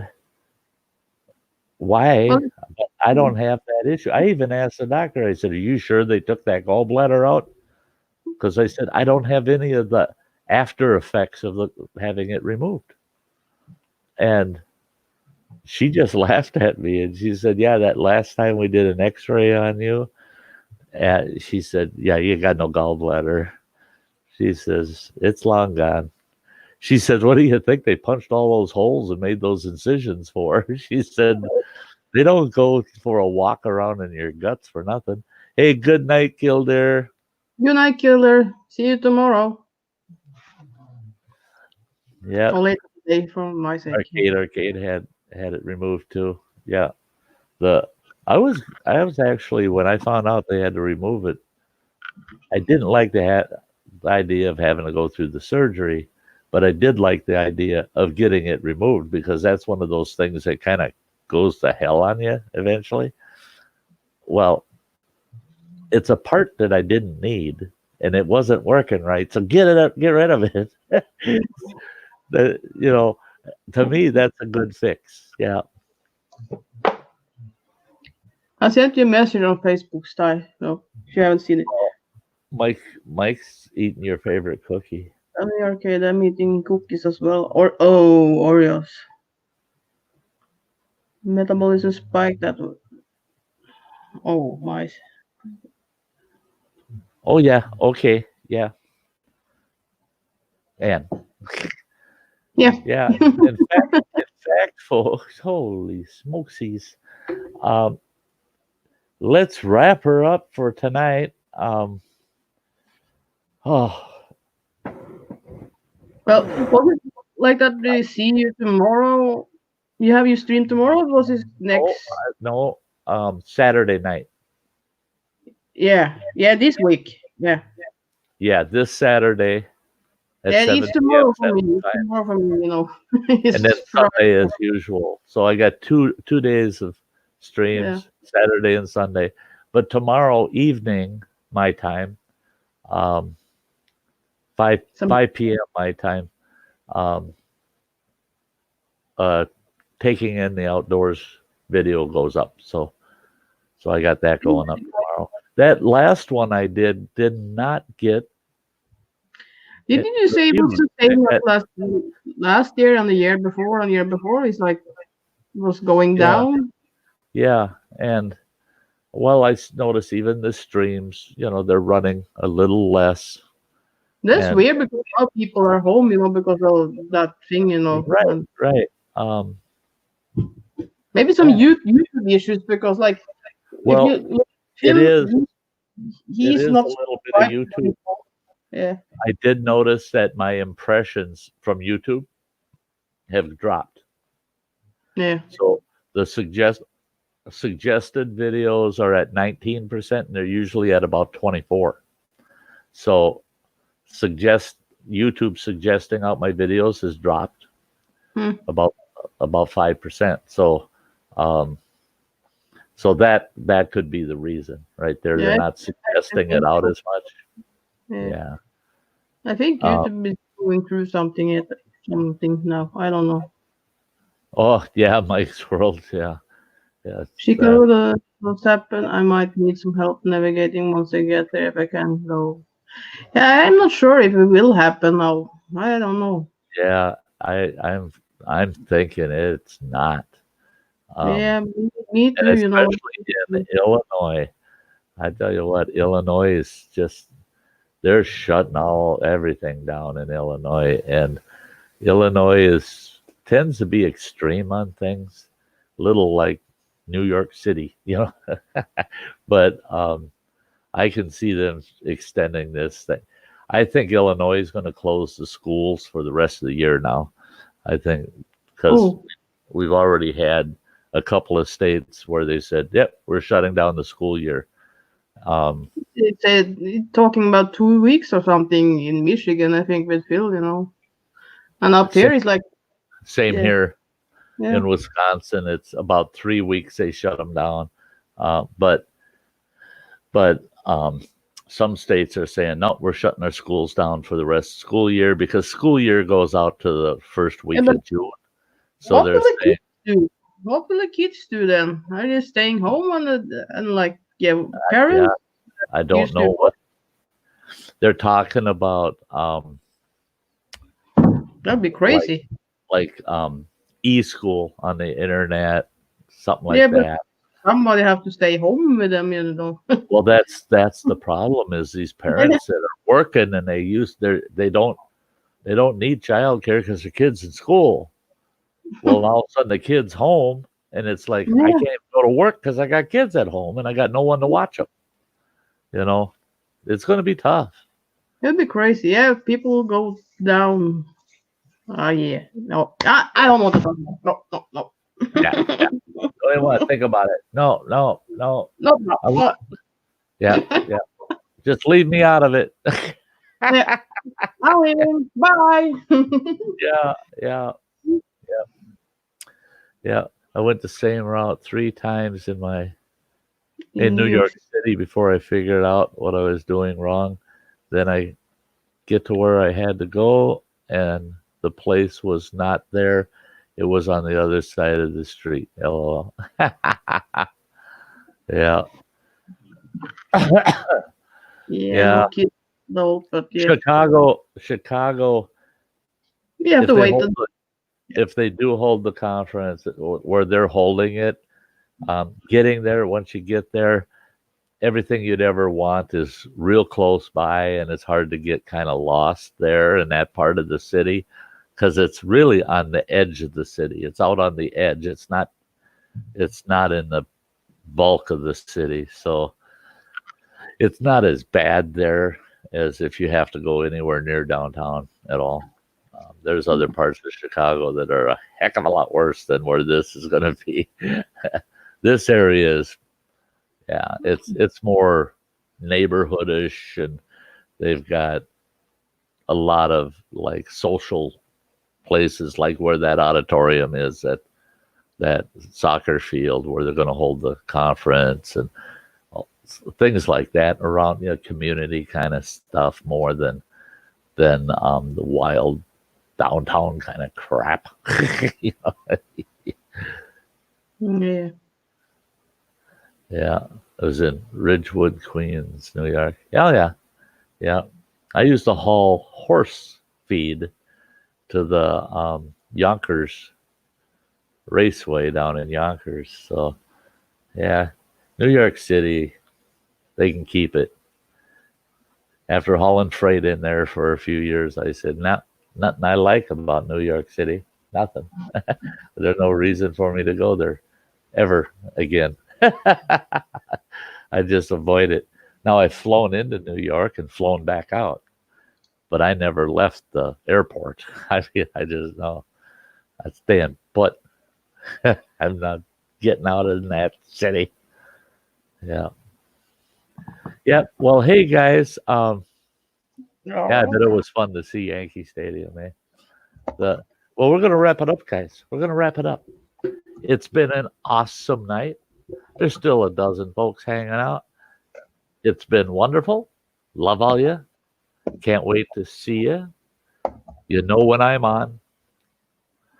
I'm on again Saturday night and Sunday night this weekend. So And hopefully we'll see you tomorrow, there. Fate and the Fallen is going live. So show up. Yeah. I don't know when, but she will show up tomorrow. So keep an eye on Faith and the Fallen's channel, and if you go over there and ding ding ring the bell, you should get a notice when she goes live. It'd be great to see you there. Arcade, Kimberly Ferris, Metal Music, Mike. Arcade is awesome. Been here through the whole thing. Love you guys. Love you all. And I'll see you soon, okay? Bye, baby. Yeah. So actually, the next one is going to be Into the Outdoors on Saturday night. So I'll close with that. And we'll see you all soon. Bye.